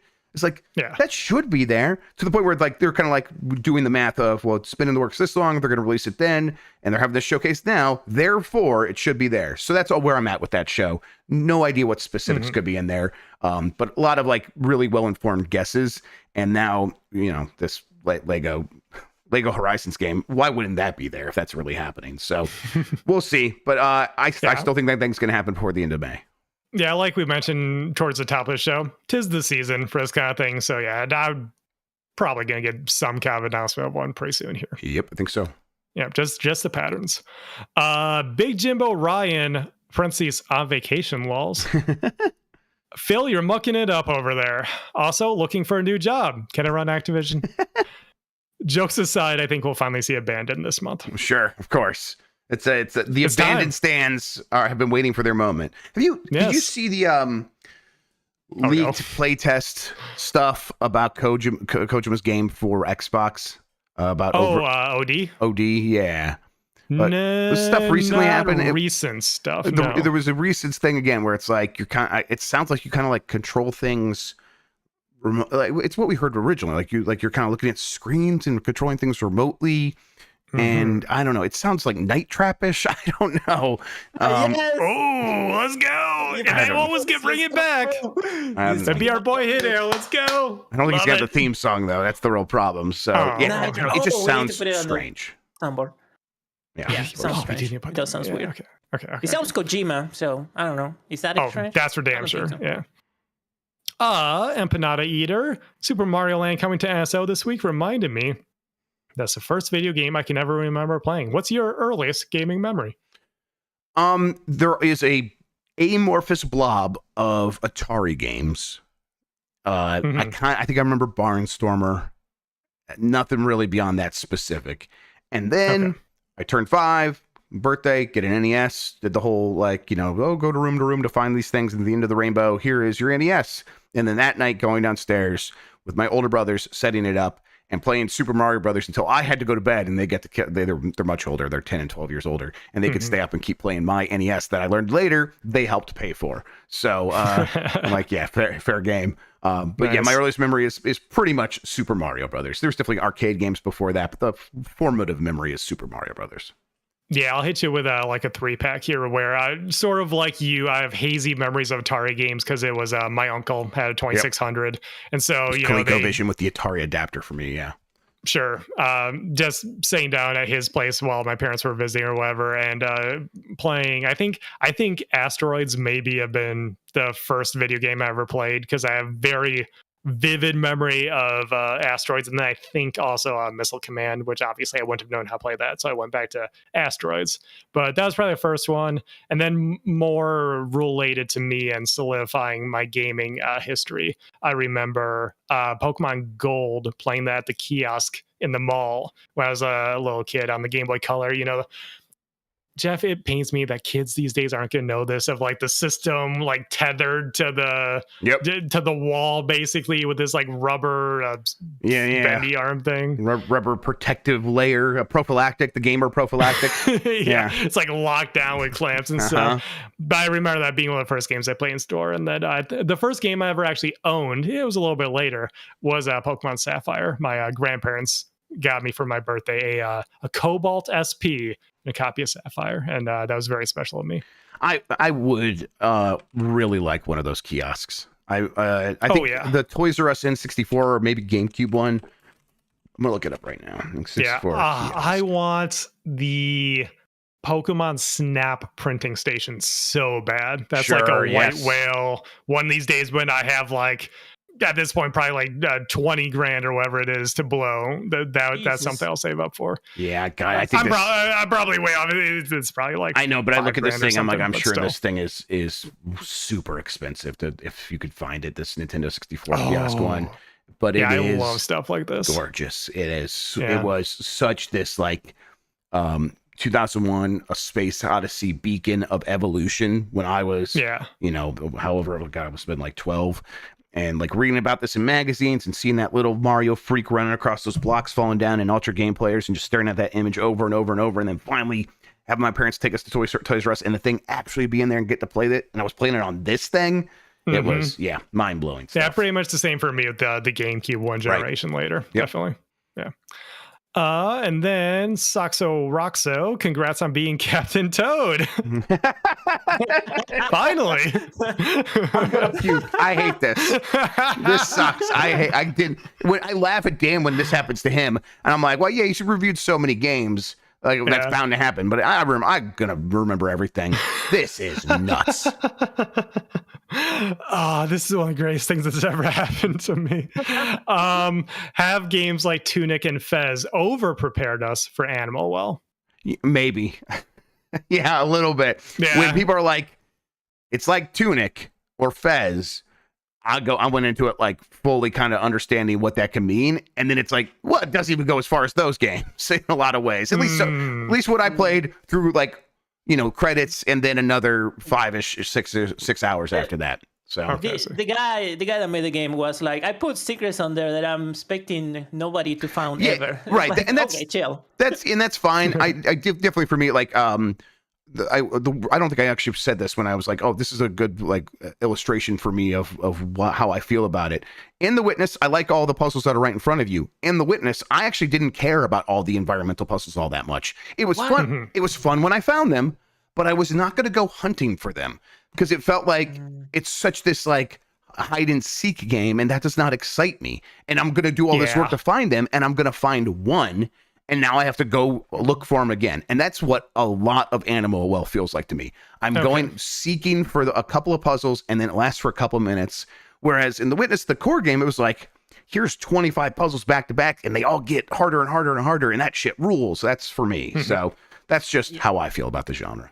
Oh yeah. Speaking of the Witness gave me the biggest jump scare of my entire life, because in that game, there's like you were walking like in this beautiful forest, and this happened like 5 hours into the game, and you look down and you see the shadow of a dude sitting on like a wall, and we're like, what the fuck is this? And then you look up and you shoot like a bunch of rocks that make the shadow of the dude. That shit scared the shit out of me. Dan Reichert wants us to talk about his Oats code. I'll talk about the Oats code if you buy me the N64 kiosk from Toys R Us, Dan. It's probably I was pretty just cheap. about to read it off, but okay, sure, that too. Okay. And then, hey, you Peekaboo. Hello, visualization masters. It's time to binge. X-Men 97 season 1 is done. Please, it's so good. I got halfway through, and then I was up to date. And because week to week sucks, You're telling my story too, so you could just finish it. Yeah. So now that the whole thing is out, I'm gonna polish it off this weekend. I can't wait. Game sent it. He shows up and I get game sent it immediately. It's You're like on I should camera. know. You're on camera. I'm on camera and he can see it. So there you go. And he is that was buying the me rules, bud. You're buying me Popeyes. Listen, whatever. I'll take it, Dan. I'm happy about the Popeyes. I really am. Same. I love that show. It's so good. I was caught up. I was keeping up, and then I got busy because I have a life, and now I missed a couple episodes, and now I've lost momentum. I hate week to week. I really do. Yeah. I'm not here to take it away from anybody. I just hate it. Yeah, I don't know if I'm ever gonna take it away from everybody. I'm just gonna go back to binge watching stuff. Like the one exception is like when new episodes of Pokemon are out. Like I'll watch that with breakfast, like I mentioned before, just because kind of reminds me of when I was a kid. But that's about it. Otherwise, I'll binge watch everything. But we are caught up on super chats for now, Jeff. Oh yeah, thank you everyone for the super chats. That was fantastic. All right, I think what we'll do is we'll take another quick break. I'll get set up for our decision this week, and then we'll get right back after that. See you all in a second. All right, let's see. All right. Yeah, I heard from Mike. He arrived at his destination safe and sound. Everybody, good. So he's doing good. I mean, yeah, let's go. All right, let's see here. This man. You think he claps when the plane lands? He looks like the guy that claps when the plane lands. I think maybe he has in it before in his life has clapped when the plane landed. I think they have to wake him up when the plane lands. Oh, definitely. That's probably happened a couple times. Yeah, because he drugs himself out. Yes, if people didn't know, he just fucks himself up, left, right, and sideways. Definitely not a Colorado nightcap boy, but no. he goes hard on that. Let's see, move you there. You know, see him. He's such a straight edge. Dan, he sings when they land. He sings. I can see it. Let's game. If he sings on the browser. plane, they're gonna throw it off of the plane. So I don't think. Really? You're not gonna show that? When has that ever stopped him before? Oh, that's true. Yeah. Okay. There There we go. Oh, thanks. Now it's gonna be stuck in my head all night. They fired the showrunner of that show, so I don't know how the next season is gonna look like. Yeah. They fired him. I wouldn't keep my hopes up. Yeah, we'll see. How do I make this go away? At least we got a really good first season. Yeah, exactly. Oh yeah. Oh, Jayton says that he wrote all of season 2 as well. Oh wow. So yeah, but they fired him before they could even do that. So I don't think No, it sounds like he did that before they fired him. he did it. Okay. I guess we'll see. I don't know. We'll see. Tell you what, that show they established such a strong identity. I think you'd be able to like bring in a lot of those writers because he didn't write the entire season. I don't think he's showrunner. Yeah. So I think they could replicate that. All right, villain draft. So I'll have. All right. Antagonist, right? Please. yeah, either antagonist or like villain / rival. However you want to phrase it. Antagonist. Protagonist versus main character. I love that discussions. This is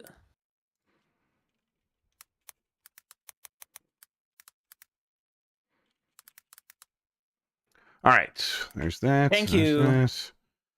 All right. That was my idea. You got it pulled up so I can see it somewhere. I will do that right now. Let me just. Actually, I guess I can see it on stream. You're good? Okay. Cool. Yeah. That's fine. All right. How many are we doing before we start? You tell me. What do you guys think? Target 10, do 12 10. if we're like feeling like we can easily go over. Okay. All right. Sounds good. I'm going to bring it back in.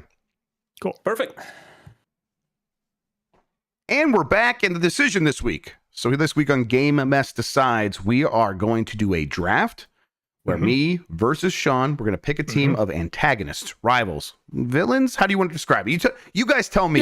Yeah. We're saying like villains in quotes. So that includes any like anti-heroes, rivals. But yeah, we're saying overarching antagonists, just like the people who are against you or a person who is against you as the player character. Okay. Correct. Cool. I like it. I'm going to be interested because I feel like I'm like trying to think of some like good rivals or people that stand in the way that I'm not thinking. Well, either way, it's going to be a good draft. Shawn, yes. How are we going to decide who's going to go first? Flip a coin. Sounds good. All right. And it is heads. You go first. All right. Shoot. All right. Let's see here. If anyone, by the way, if anyone wonders, I always do alphabetical. That's how we do that. I always wonder like how I should do these. And like when it came to the game drafts, I had a pretty good grasp on that. It was, let's get some stuff that's recognizable. That seemed to work really well with the games because you're trying to hit as many people as possible. And I just want people to like have that hit a dopamine going, I want to play that game. And if you can get enough people to do that, you have a good chance of winning. For these ones, I really didn't have a good handle on it with the heroes. So I'm like, right. And then I looked at our list and that's why we're doing this, by the way, because we did Heroes one, you and Mikey, and now me and you are doing the villain side of things. I looked at the heroes list, and I was happy with my picks, but then I always preferred all of Mike's heroes pretty much across the board, and he did win, although the Twitter poll was very close. So I'm like, maybe I shouldn't abandon my strategy entirely, but I'm going to probably switch things up a little bit. I'm going to go with people that I mostly like, and here's what I'm worried about is people see these lists of names, Shawn, and they interpret it however they want. And they're like, we can make it clear to people that it is like, which group of baddies do you like more? Okay. All right. Yeah. Let's do that then. Just who do you like more? Yeah. Well, in that case, I think for my first one, do I really want to go with it? No, I'm just going to go with Bowser because I like Bowser. Okay. I'm going to go with Bowser. There we go. Okay. All right. Calculated. I knew you would do that. Yeah. And I'm happy with it. Whatever. You know, I'm going to go with my heart. I knew you would be because I'm going to pick the superior Nintendo villain, Ganondorf. Ganondorf. Right. That was right. Of course. Yes. Right there. Had you not picked him, that would have been my number 2, of course. Of course, because it's you. Yes. All right. Now I'm like worried about if I go that direction. I am at this point. I think I'll just go with Sephiroth. I think there's still enough Sephiroth freaks out there. Suck. There's enough Sephiroth freaks out there that I feel like this is the right pick at the right time. Stolen around from under me. Yeah. Okay.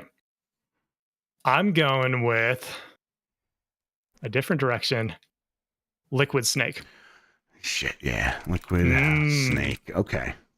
Yeah. Oh God. Metal Gear Solid 1 rips, dude. It's a good game. God, it's a really good game. Hasn't aged a freaking day. I don't know how far in a different direction I'm going to go. I might like think back to my recent history of being on stage at PAX in a competition, a trivia competition, and trying to think of when people think of a scientist in a video game, who do they think of? And a man stand up and yelled Dr. Robotnik at me so loud I had to pick it. That man's name was Mike Minotti. I'm going to go with Dr. Robotnik.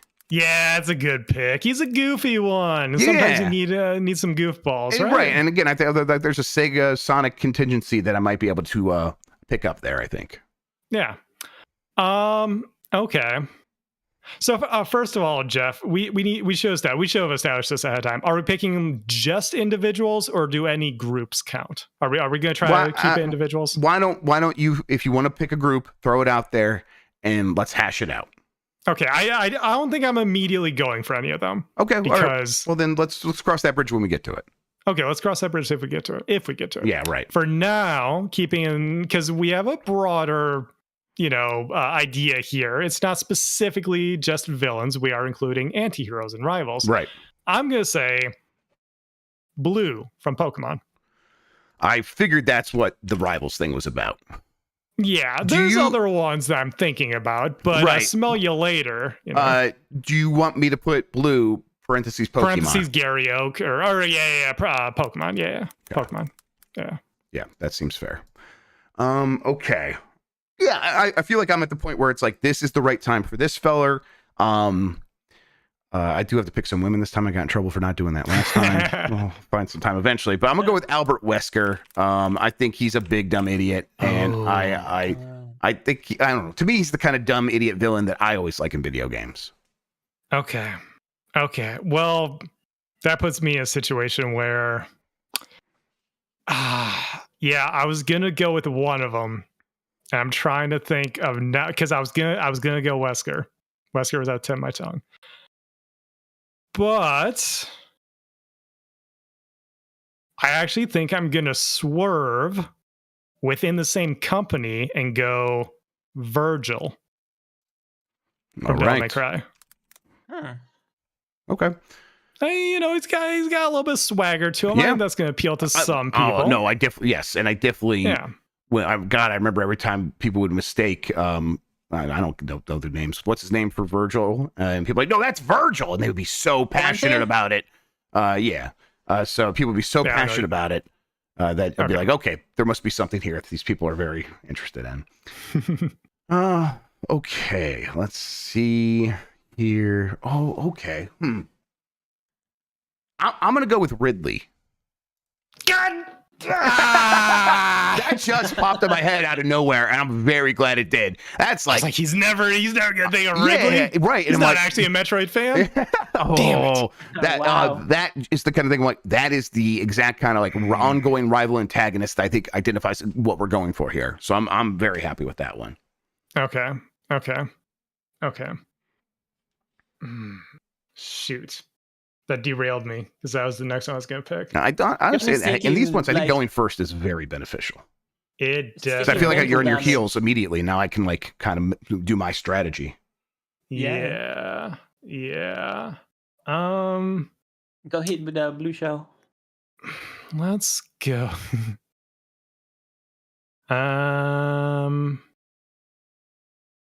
Oh, I could go with. You know what? I think I will go and channel Mikey a little bit here. Sure. I'm gonna go with Kefka. Yeah, I think Kefka is one that I probably would have got to eventually. Yeah. Jeff, I'm just realizing, have we done this before? We've done. I don't think we've done a draft of villains. No, you did the Mount. Yeah, was it Mount Rushmore? We did a Mount Rushmore, I think. Okay, because yeah, Mike picked Kefka for something. I picked Kefka for something at the PAX thing again.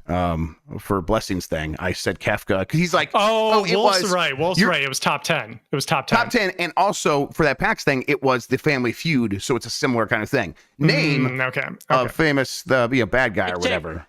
Okay, I checked. We never did this thing before. Okay, thank you, Christian. Yes, Christian. It was Christian would check. Thank you, Christian. Producer on my side. Exactly. Here. Awesome. Thank you. All right, now it's back to me. Huh? All right, I'm thinking. Yeah. Okay. Is that? God, I'm glad we're only doing 10. Yeah. Well, okay. Let me ask you. This feels like it counts like a rival to me. Mm-hmm. Another rival to in Metal Gear, Raiden. Is he enough of a rival? No. Because he's always on your side. He's always on your side. Okay. All right. It felt like a sort of like friendly competition sort of thing, but okay. I understand what you're saying. Okay. All right. They have to at least be antagonist means they are working against you. I understand. Yeah, there's in some degree against you. Yeah. Okay. Never in your way. Yes, exactly. Okay. Right. All right. I'm thinking here then. I feel like that one, I just don't like the way that pick feels anymore. It feels like it's lost its luster. I'm gonna hope for the Mass Effect heads. I'm gonna go with the Elusive Man. Wow! All right. Yeah, I like. it's something that I don't think we don't talk about like BioWare games a lot on this show. But whenever I do bring them up, I am always surprised how passionate that audience is. So I'm hoping that I get some love there, but I don't know, but I'm hopeful. And I always thought he was a cool character and a cool villain-ish character. Okay. Now, Jeff, this may be a pull, so I'm going to need you to put the parentheses of the game. Yeah, no problem. I think the memes may be on my side in this one. Right. Memes I hear can that be they powerful. are the DNA of our society. Going with Senator Armstrong from Metal Gear Rising. Right. Okay. Totally. Yeah. I think the memes might help you out a lot there. Yeah, I mean, he's a great villain. Obviously, Make America Great Again back in like 2012, 2013. Oh God, just what a cool character. Yeah, Nanomachine Son. Yeah. So many great one-liners, dude. So I'm hoping that people just recognize that pick there. All right. Let's see. I'm like looking for my Virgil.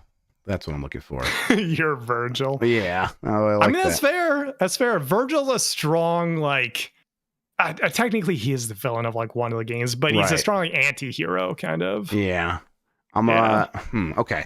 I'm like gonna think about Smash Brothers. There's so many characters. That's what I'm thinking right now. Yes. I'm like, who's on this freaking roster? I like this. I'm gonna go King DDD. I like King DDD a lot. Oh, yeah. Okay. I'm a big DDD mark, in fact. Similar vein here. I'm going King K. Rool. Yeah, that's even better, I think. God, I like King K. Rool a lot. Yeah. Okay. It's a better pun, right? King K. Rool. Yeah, King Cruel. Yeah. It's good. It's solid. I like it. Hey, no recommendations in chat because I just saw Meta Knight and now I want to pick Meta Knight really bad. Okay, let's see here. That's bad. But I might do it. How deep are we? 1, 2, 3, 4, 5, 6, 7. 7. Okay. So we have 3 more. I already got him. I don't need to do that. All right, give me a second. In fighting games, like, do they have to be like? Do you think they would have to be a boss or what? How about you say a name first, and I'll tell you if they qualify. Okay. Yes. Okay. I'm trying to think if I want to go that series or that series. And which one from that series? I'll go with. And I'm gonna go with Goro for Mortal Kombat. Oh, interesting. Okay. I like Goro so much. Yeah, I think that counts. Yeah, 100% counts. All right. Yeah. You know what I think of you, Jeff? Yeah. You suck, Shao Kahn. Oh shit! I was there earlier in the thing. I'm like, I'll pick Shao Kahn later. Shit. Shao Kahn was like, I'm saving that one for later, and then I completely forgot about it. Oh boy, damn it. Okay. All right.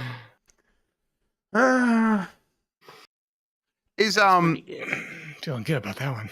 Yeah, that was is Proto Man a rival? Ooh, that's like again. Let's talk it out. Like I'm not. I get it. So he is at one point against you, but he becomes your friend for never mind. much of the series. Yeah, Waluigi. Oh sure. Okay. All right. I'll give you Waluigi. Yeah. Yes. Hell yeah. All right. The origin of all evil in the world. So yes. Yeah. The originator of antagonism. All right. I feel good about Waluigi. You did remind me of something though, Jeff. That's why I can't think out loud. Dr. Wowie. Dr. Wily. Mega Man. Yep. Getting it. Dr. Wily. Yeah. Yes. Okay. Yeah, it's like a big 1, bad. 2, 3, 4, 5, maybe 6, goes further than like 9. Trying to be cute here. Ooh, and this is the last pick, isn't it? Yeah, last. Do you want to do 12? We talked about this, audio listeners. We talked about this during the break. We could do 12. Do 10 we could do 12. We'll do 12. We'll do 12. Okay, all right, in that case, so we got 3 more. I am going to go back in that direction. I'm going to go with M. Bison. Strong pick. That also means that I can go with the pick that I've been holding off on, Akuma. Yeah, that was definitely like a Bison or a Kuma. Yeah, both strong picks, I think. All right, so 2 more. That's where we're at. 2 more. 2 more. Yeah. Okay. I wonder if I did that, would that undercut that choice of yours pretty hard? I'm thinking. Undercut me? I mean, isn't that what you want? Yeah. I'm wondering if it would. I'm not gotcha. sure if it would accomplish what I'm hoping it will. That's why I'm just like hesitating on it. Okay. Yeah. Okay. Dr. Wily was pretty good. That's one I probably was thinking about now, or like right about now. No one remembers that game. That's a boomer game. The Joker is from comic books. Yes. No Gokus. Vegeta. No Gokus. No Gokus.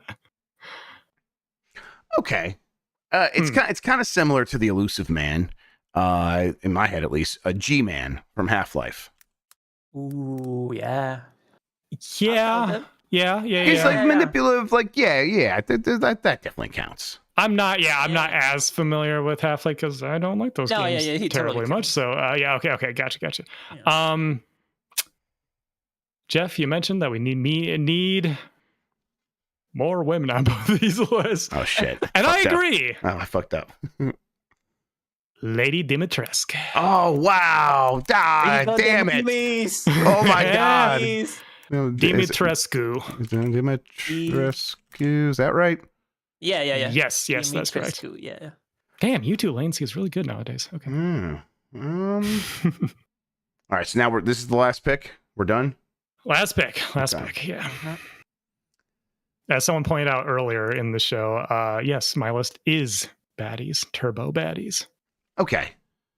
I'm gonna go with and I think this is maybe the right pick at this moment, as long as I can like get it through. I haven't played this game, so I'm not super familiar. So you have to help me. The boss from Metal Gear Solid. Metal Gear Solid from Naked Night. From she counts. Yeah. Oh, yes, I was. Yes. She counts. She counts. Okay. Yes. Right. We said the word woman, and then I remembered the boss. So can you name 99 more? Yeah. Well, let's not get crazy. I'm like looking around my room. I'm thinking. Sure. Oh God, who's left? Because I have last pick. Here. Yeah, you can make it. The game Daikatana. The greatest antagonist of all time. Does the game Daikatana as a whole? Yes, it's my antagonist. I'm thinking of I'm running down my favorite games of all time, but I don't think that's going to help me out very much. Yeah, I picked Ridley. I'm not sure. I'm considering Mother Brain. I'm considering. It was a really good first pick, man. Damn. I know it was, right?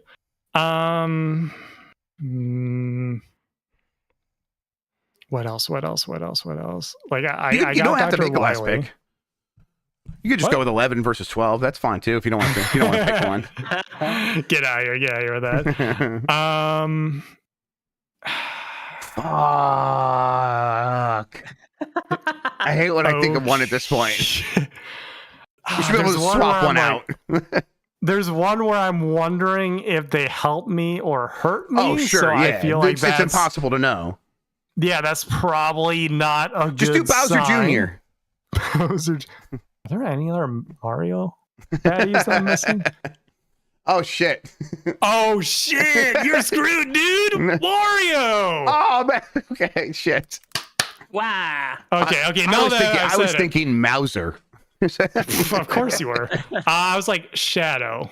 I don't know if Shadow. Oh yeah, no, totally. The whole earlier. Now is like, should I do that? No, that's crazy. I already have Eggman. Why would I do Shadow? Yeah, Eggman's so much better. Atlas, I see. Wolf. What's his Wolf? Wolf O'Donnell. Wolf O'Donnell. I would have liked to pick him. Let's see what the Chaz say. I'm seeing GLaDOS. Yeah, GLaDOS is the one where I feel like I don't know how much she plays anymore.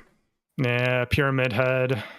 I'm sure I'm wrong about that. In my head, it's just like, the memes for GLaDOS got so overplayed that it just it doesn't really work on me anymore.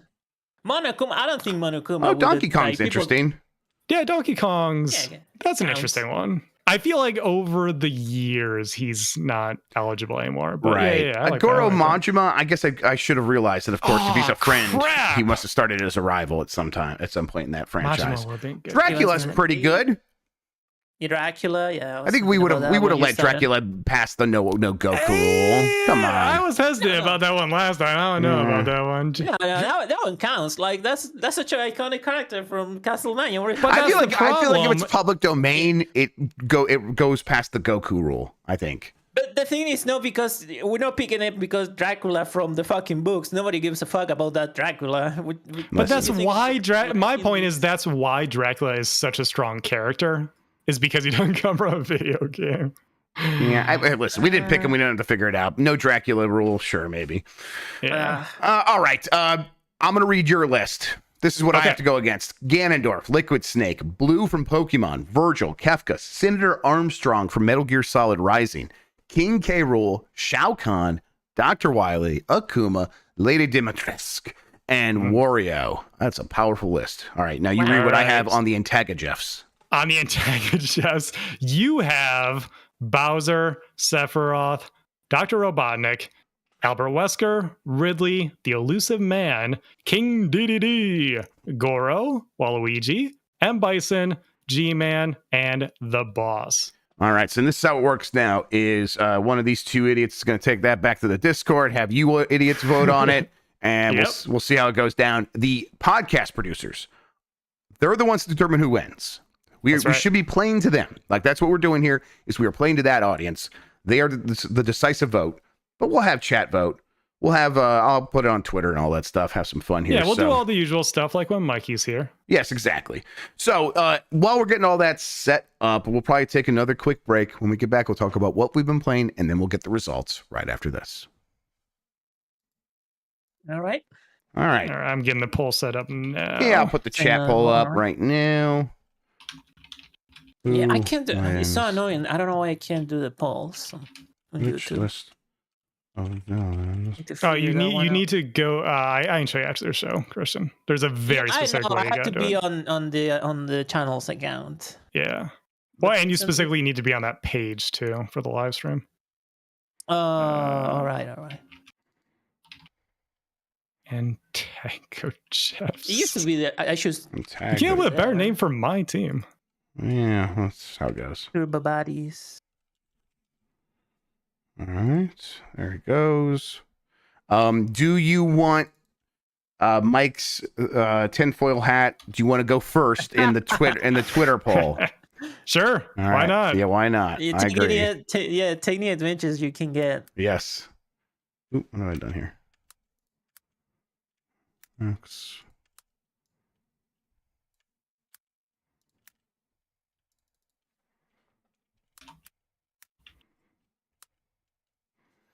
All right, so get that up on Twitter, and then we'll get right back into it, everybody. Thank you for watching. Oh, boy. The drafts are fun. Drafts are always a good time. They are fun. Yeah. Glad we found more ways to keep these going.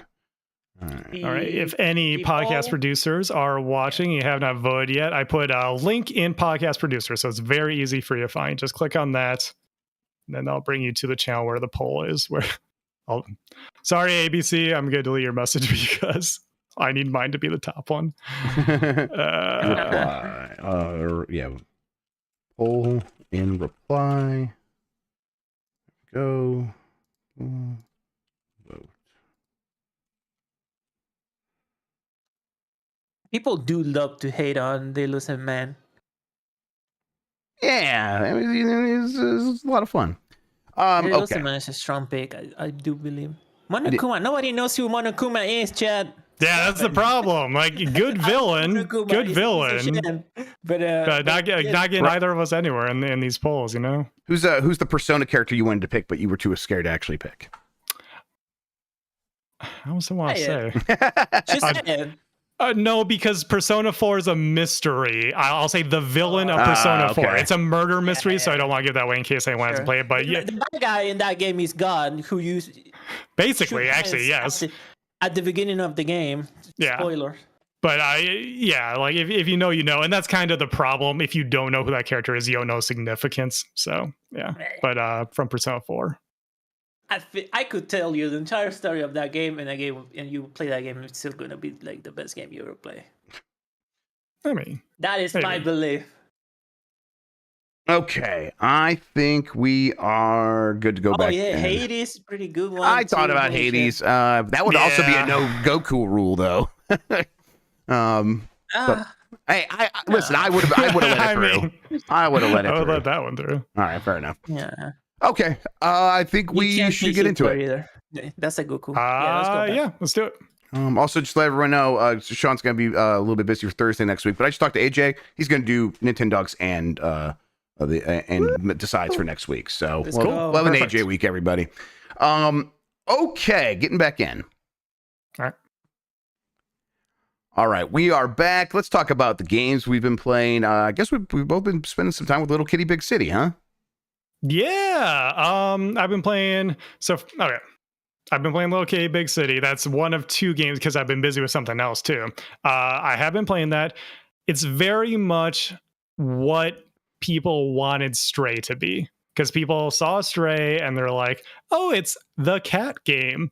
Yes, but it actually gets kind of like existential and stuff in it with like the robots and everything. You just like, you just can't do the cat stuff. It is can't just be a cat. It's prescribed. Like, this is where you jump and this is where you go, and that is not how I imagine being a cat feels like. No, but Little Kitty Big City it's basically Untitled Cat Game is what it is, and you kind of are just wandering around doing cat stuff. And I like that. First of all, it feels good to control the cat. It does.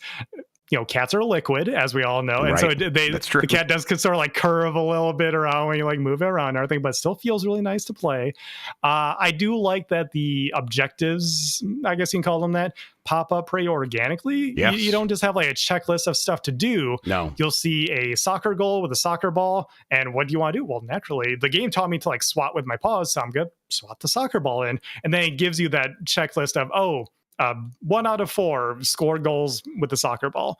I like that. And that's really what it is. It's just a game about wandering around the city as a cat. And the setup is you've fallen from your perch up above at your owner's apartment. It's like Breath of the Wild, right? I think you have the final goal is to get back to your house, and it's where the first goal. It's the Breath of the Wild of cat games, Jeff. Exactly. It's very like DreamWorks, like very cartoony. Like the cat falls down some awnings and like bounces off of some stuff and like lands on its feet. Of course, cat. Of course, yeah. And then the whole goal of the game is getting back up there to the top. And how long have you played? So I've been playing basically 30-ish minutes before bed every night. It's a great handheld game. So that's how I've been playing it. And so I'm like 2.5 hours in, I guess. I've been playing 30-minute chunks over the past week-ish. Are there any like enemy encounters? No. Not so far. Right. So like you go in the shop, and if you start knocking down the jar of jelly, the shop owner will grab you and take you out. That seems to be like the most antagonism you face in this game, right? Yeah, that's the most that I've seen too. Or like you go to the construction site and the worker's like, "Well, a cat can't be here. He's gonna walk through the wet cement. I can't have that." Yeah, exactly. So he walks up behind you and picks you up and moves you out. Although, by the way, I did learn one of the big collectibles in the game is hats. So of course, it's cute to put a hat on a cat. If you get the hard hat, I found out you can wander in there. I was like, wait, why is he not picking me up? Like, okay. Because I'm wearing the proper protection, baby. All right. So this is what I like about this game is one of the first times this has ever happened where someone will say to me, "You have kids. They should play this game. They're probably going to get into it." Jan said that to me. I'm like, I hope so, Jan. But everyone always says that, and it never really works out that way. There's Mario Kart and everything else is kind of like I kind of have to be there babysitting them. I've handed this game to both of them, and they are just going to town. Emmy told me about the hard hat thing. I'm like, what? Really? It worked that way? I guess that makes some sense. But she had just discovered that right before they were going up to bed. And she's like, and then I got done. So I took the hat off so I could just go be a regular cat again. I'm like, okay, great. That sounds fantastic. So it's like she's like organically discovering these things on her own. And because there aren't enemy encounters, because it's an Untitled Goose Game. Like it is. Yes. Like obviously there's like some structural differences in terms of like how things are presented a little bit, but it's about causing mischief as a cat and not having to like worry about like something that's going to come and hurt you. And that is so she could just play at her own pace. And this I'm talking about Emmy, who does want to play at her own pace. Addie will, she's fine, but she just will go beat Mario or whatever. She's fine. But Emmy's fully just glomming onto this thing and was playing it all evening tonight. And I'm really impressed that this game can work for that audience. And then I pick it up and I'm like, this is also still kind of cute and fun for me too. So it's like really straddling that line between actually being for all audiences in a way I find pretty impressive. Yeah, definitely. I dig it. I dig it a lot. It is a short game and it's $25. So that may be a sticking point for some, but it's also in Game Pass. So yeah. And you know, I don't know. I feel like if you are someone who was feeling a little bit let down by Stray, pay the $25. This is the game you were hoping to get, I think, all along. This is the game. Yep. Exactly. Has it been a little janky for you? It's been like sometimes the animations will break or something on me. I'm playing on Switch. No, I'm on Steam Deck and everything's been smooth sailing so far. Occasionally, like the character model will like, you know, go through another polygon in a way that makes the character shake around a little bit, but it never breaks down or falls apart. Okay. And she goes back to like, the cat will reset to a normal state pretty quickly. So that's about as much as we've seen. Yeah, I don't, it's fun. The kids really enjoy kind of like discovering all the weird aspects, like the thing with the raccoon and all the other little tidbits. It's a good time. And it's exactly what I'm always asking for. I want a game that is something that really anyone truly can play. So I've been pretty happy with it. Yeah. I've also been playing, the other single player game I've been playing is 1000X Resist. Okay. What is that? 1000 times Resist. Doesn't matter. No, it doesn't matter how you say it. Tell me what this game is. No one knows how you pronounce it. Nope. I'm very interested in this game. It looks pretty cool. So I just started up because I just, last night was my free night to try out a bunch of stuff. I, ended the night with a little, no. I started the night with a little bit more low kitty, and then I went through a few other things. Play a little of the third game I'll talk about here. But this game is actually what I ended the night with, because the only reason I stopped playing, because I need to go to bed. That's the only reason. All right. So what this is, it's almost like a situation like you and Mike had with the South Park game, where you're like, oh, clearly that's a multiplayer game, and no, it's a Destiny-like. Right. Yes. With this game, I don't know why I thought it would be a little more survival horror, or maybe like a slow-paced combat game or something like that. It's someone described, I think in actually the Giant Bomb chat or something, very accurately. It's like Life is Strange, where it's sort of an adventure game, walking sim adjacent with, some actiony moments, mixed with like the storytelling of Nier. Oh. And so we talked about... All right. Yeah, I know. I get Christian on that. We talked about Stellar Blade earlier in the year, and we're like, hey, where's you got Nier's looks, but where's the storytelling? It's in this game, yo. They dropped it in another game.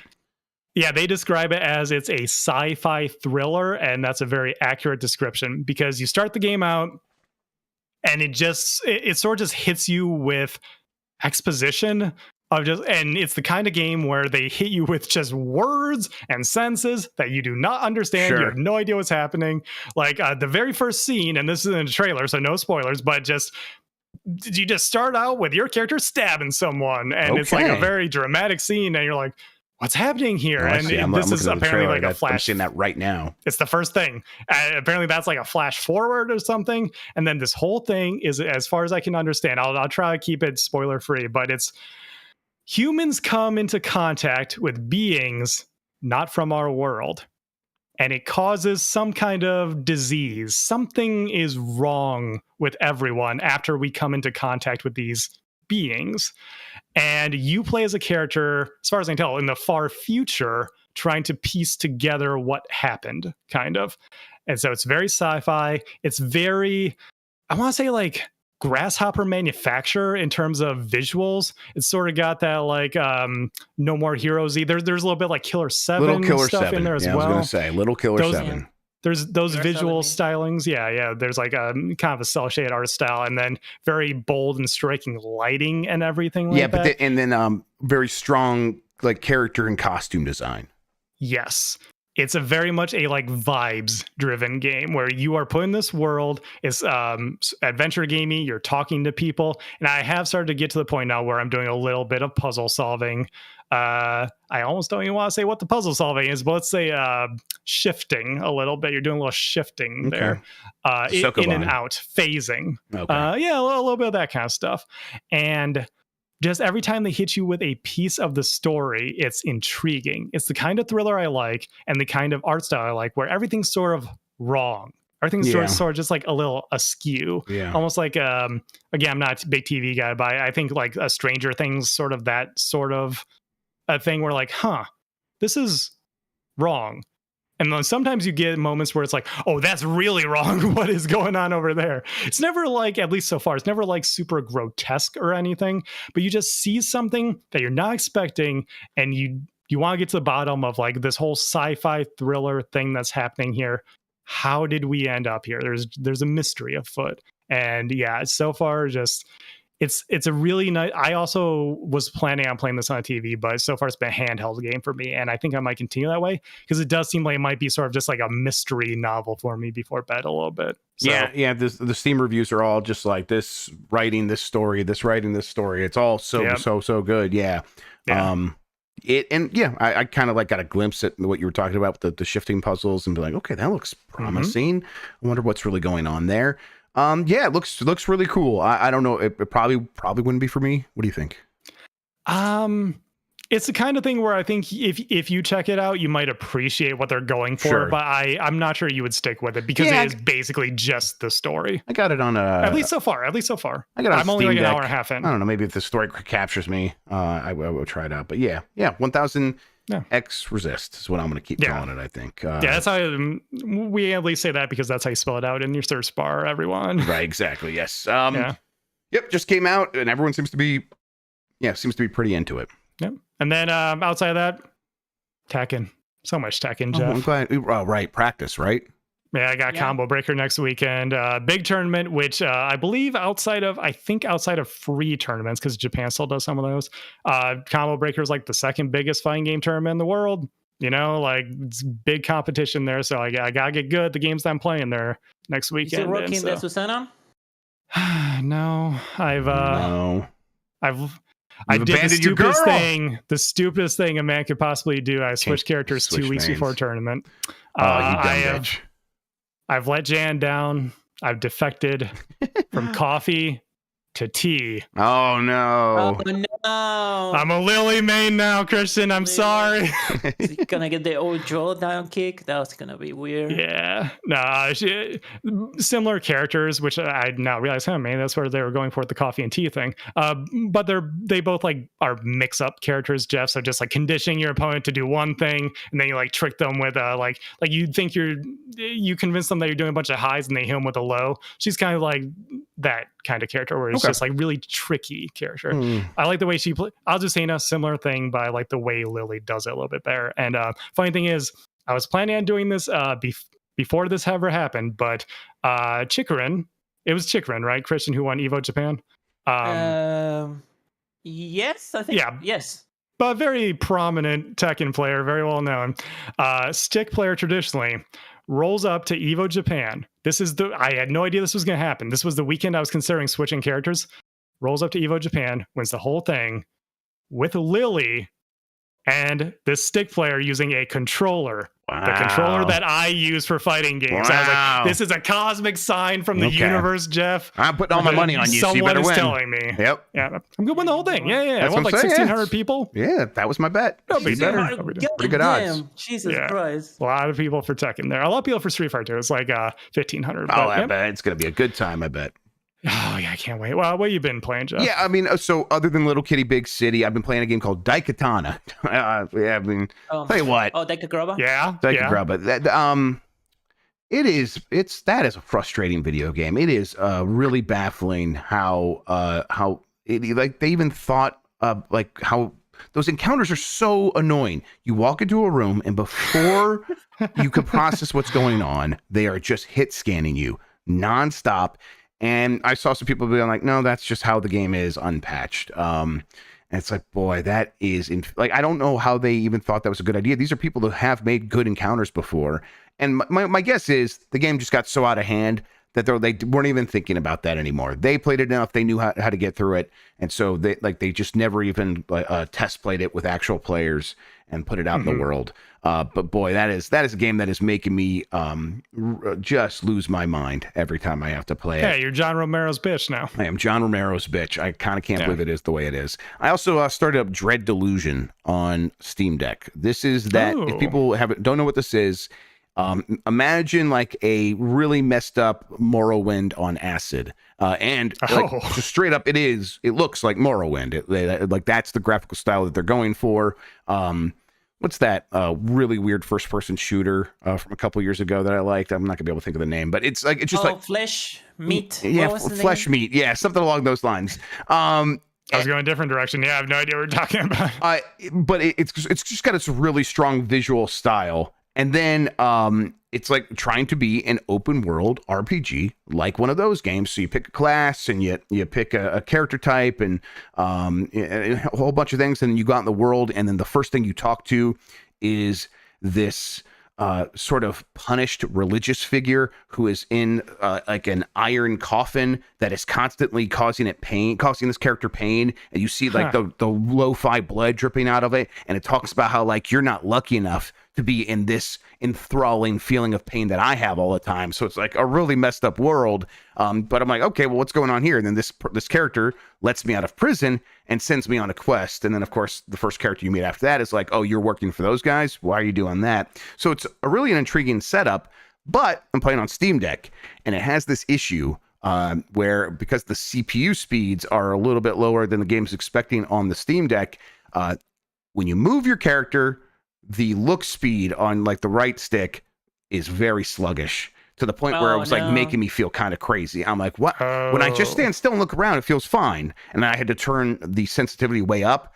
But the problem is like, it'll be still fine. It'll feel like even when it's going very fast when I'm standing still. The fact that it's a different like look speed when I'm moving the character, no matter what, just made it like, I can't play this. This is like making me feel not nauseous. I just hate the way it feels.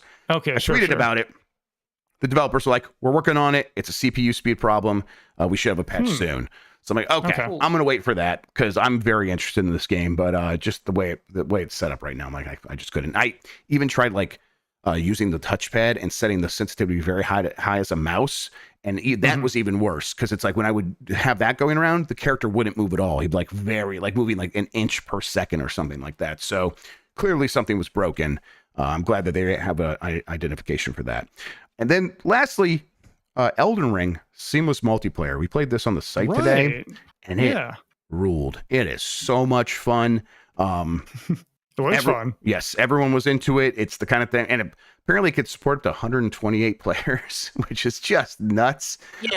Yeah. So, I read that, but it only supports 17, like the top. It crashes after that. Okay, cool. I figured it'd be like, even if it did, it seems like it's connecting to the host. So, I mean, I guess Jan has, the really fat pipes. Maybe we could have got away with a ton of people, but there's no way anyone's house would be able to like actually have a satisfying experience with 128 players, even if it was the fattest pipes. Something would break down along the ways. But with the 4 players and us just like, all right, we're going to try this. All right, let's try that. All right, let's go do this. And like, sort of all like trying to figure out like what we can do as a group. And are we going to grind for a little while? Yeah, let's grind. All right, let's go to Santa Claus and sell stuff. It's just like nonstop madness and also nonstop fun. And I'm surprised how well it worked. And I'm glad that this thing exists. I do wonder if like From Software sees this and like, maybe we should make the multiplayer a little bit more just like, you go to the menu and you pick it and you go. Or if they're really dedicated to their no, the online multiplayer is going to work when you have like the right item and you have to have everything set up and you take your character in there. It's like, and you're only going to be in that person's game for a little bit. And then it's cumbersome deliberately. That's how they envision it. But it's like, man, this is really special on its own. I hope they consider this going forward. But yeah, I'm going to play a lot more of Elden Ring that way, I think, because everyone was super into it. So we're going to do some more streams. But yeah. And then that DLC will be out soon. Yep. That's right. Yeah, I don't know. Anything else that you're like planning to get to here in the near future? Because Ghost of Tsushima is the one where I'm like, now that that's out, I'll probably play some of that. Well, next week is going to be just all hunkering down fighting game stuff. Right. But after that, Animal Well, I still haven't fired it up yet. Go check that out. And then what was the Crow Country? So just Crow like Country. the avalanche of indies. Right. Yeah, I'm gonna go over those two afterwards. Yep, totally. But yeah. Sorry. Go ahead, Christian. Go ahead, Christian. Do you try Crypt Master? I have it here. I haven't. Game? I want to. I want to try that one. I really do, but I haven't had a chance. If we this week for UPF, we're going to be doing the Ghost of Tsushima multiplayer stuff. If we weren't doing that, I would be playing like Dread Delusion and Crypt Master for like a grab bag sort of thing. But we'll find some time next week. We'll make that happen. Yeah, for people interested, the 100 Exorcists and Crypt Master are like in a bundle on Steam. They're pretty cheap. If you can, Mullet Magic. That's the one I wanted to get as well. Yeah, Backfire was talking about that. My friend was playing that one, and it looks pretty cool. It looks pretty cool. Yeah, definitely. Yep. Cool. Anything else? No, I was thinking we get these Chef with PUBG. No, wait. What? Chef, is that thing solid for TNT? Are we doing that? You said the custom games work, right, for anybody? Yes. Then yes.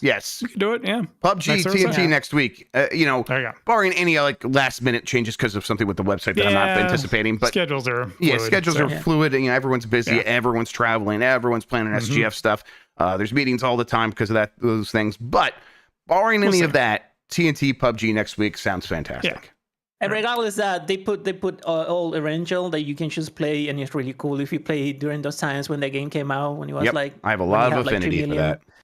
Yeah, and it's really fun. I've been having a lot of fun, and like memories from the past 2017, and like remember pre-COVID PUBG and stuff. It's another time. It's really good.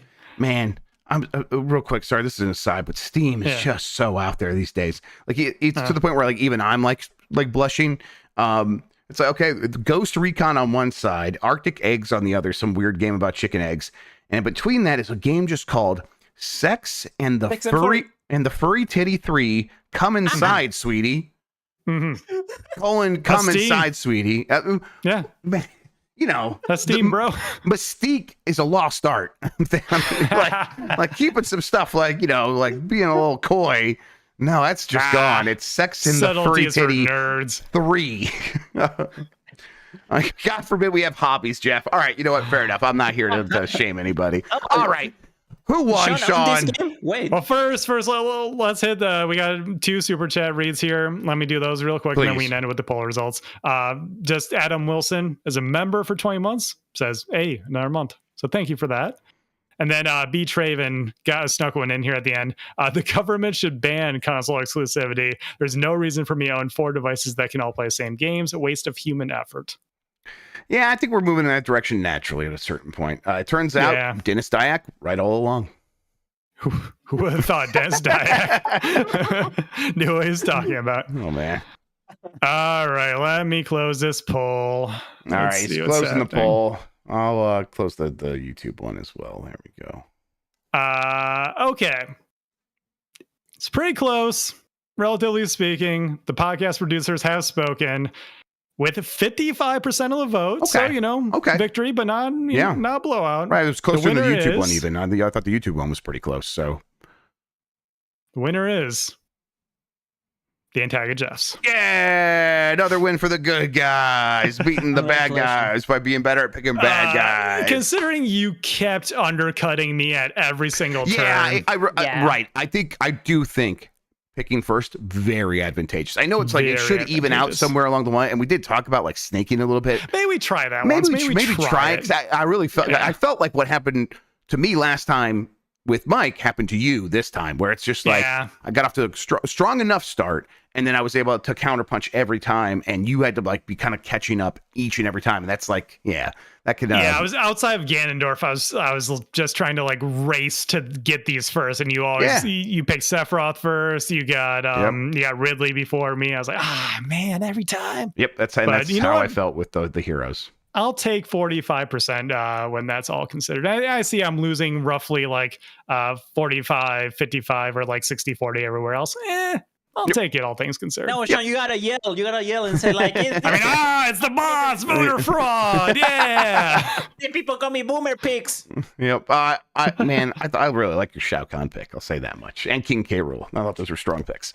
Yeah. So a couple of people mentioned that my list picked up at the end there. I yes, agree, definitely. You picked up at the end. Absolutely. I think what helped me is I think I started strong and I didn't like drop off in any hard way throughout. I think it was a pretty decent list all the way through. You made a good list this time, definitely. Yeah. All right. Well, in that case, I'm going to hit the button because it takes a second for this one to wrap up. Yeah. Let's see here. What do we have going on? What should people know about? So Shawn's hosting this one. Mike won't be back next week. We'll still have a guest host. Going to be a Ash guy. Look out for that. That'll be a good time. I don't know. In the meantime, I think, might put up a video on the YouTube channel this weekend. Got some ideas. You know what I'm going to do? Because he's not here and he probably won't listen this long. I think it'd be really funny if I finally just did my video with my argument about why the Game Boy Color is just a mid-gen refresh. I might just have some fun with that. That'd be a good one. You guys are known for that. It's for me. Yeah, exactly. So I might just do that this weekend for fun. I don't know. Go watch some Giant Bomb stuff. Doing a lot of work over there. It's been really good. I've been really happy with the stuff coming out this week. It was a good voicemail dump truck and all that stuff. Shawn, you got anything you want people to know about? I mean, as always, twitter.com, TurboShawn _ and TurboShawn, SHAWN, everywhere else. Yeah, I'm working with you on Giant Bomb stuff nowadays. So yeah, just go and check out everything we're doing over there. I'm often behind the camera, but sometimes I'm front of the camera as well. So, plenty to check out there. Yeah, I guess you can go use Dan's oat code. Yeah, sure, why not? Oh, yeah, what's the oat code? I don't know. If you want to tell people, go, feel free. People want to go find out the voicemail dump truck. He's got his oat code. PYV2JIW. Let's go. Oh boy. I don't even know where he is. I still have some of these on here. Let's see what I have on here. Show. All right. PYV2JIW. There it is. There it is. I found it. PYV2JIW. Use my oats code. Use my oats. By the way, I did keep all that in. I'm sorry, go ahead. At the end of Dump Truck. You did keep it in there? Keep all that. Yeah. It's after the music rolls and everything. It's a little surprise. It's nonsense, but it's fun nonsense. People will like that. I was dying laughing at that. The femboys thing. Anyway. What is... Okay. Yeah. God, that's a good time. All right. Thanks for listening, everybody. Yeah, I don't know. If I might stream this weekend. That also might happen. I want to get back on it. Thanks for watching, everybody. Have a good one. Take care of yourself and goodbye. The femboys thing. Never addressed the femboys thing. I beat it. Oh, you beat it. It took me 11 and a half hours to beat it. It's funny because I click one sound and then Shawn clicks the other sound, and it's like we're having a conversation. It's the best. Use my oats code. No, I like dicks. No, I like dicks.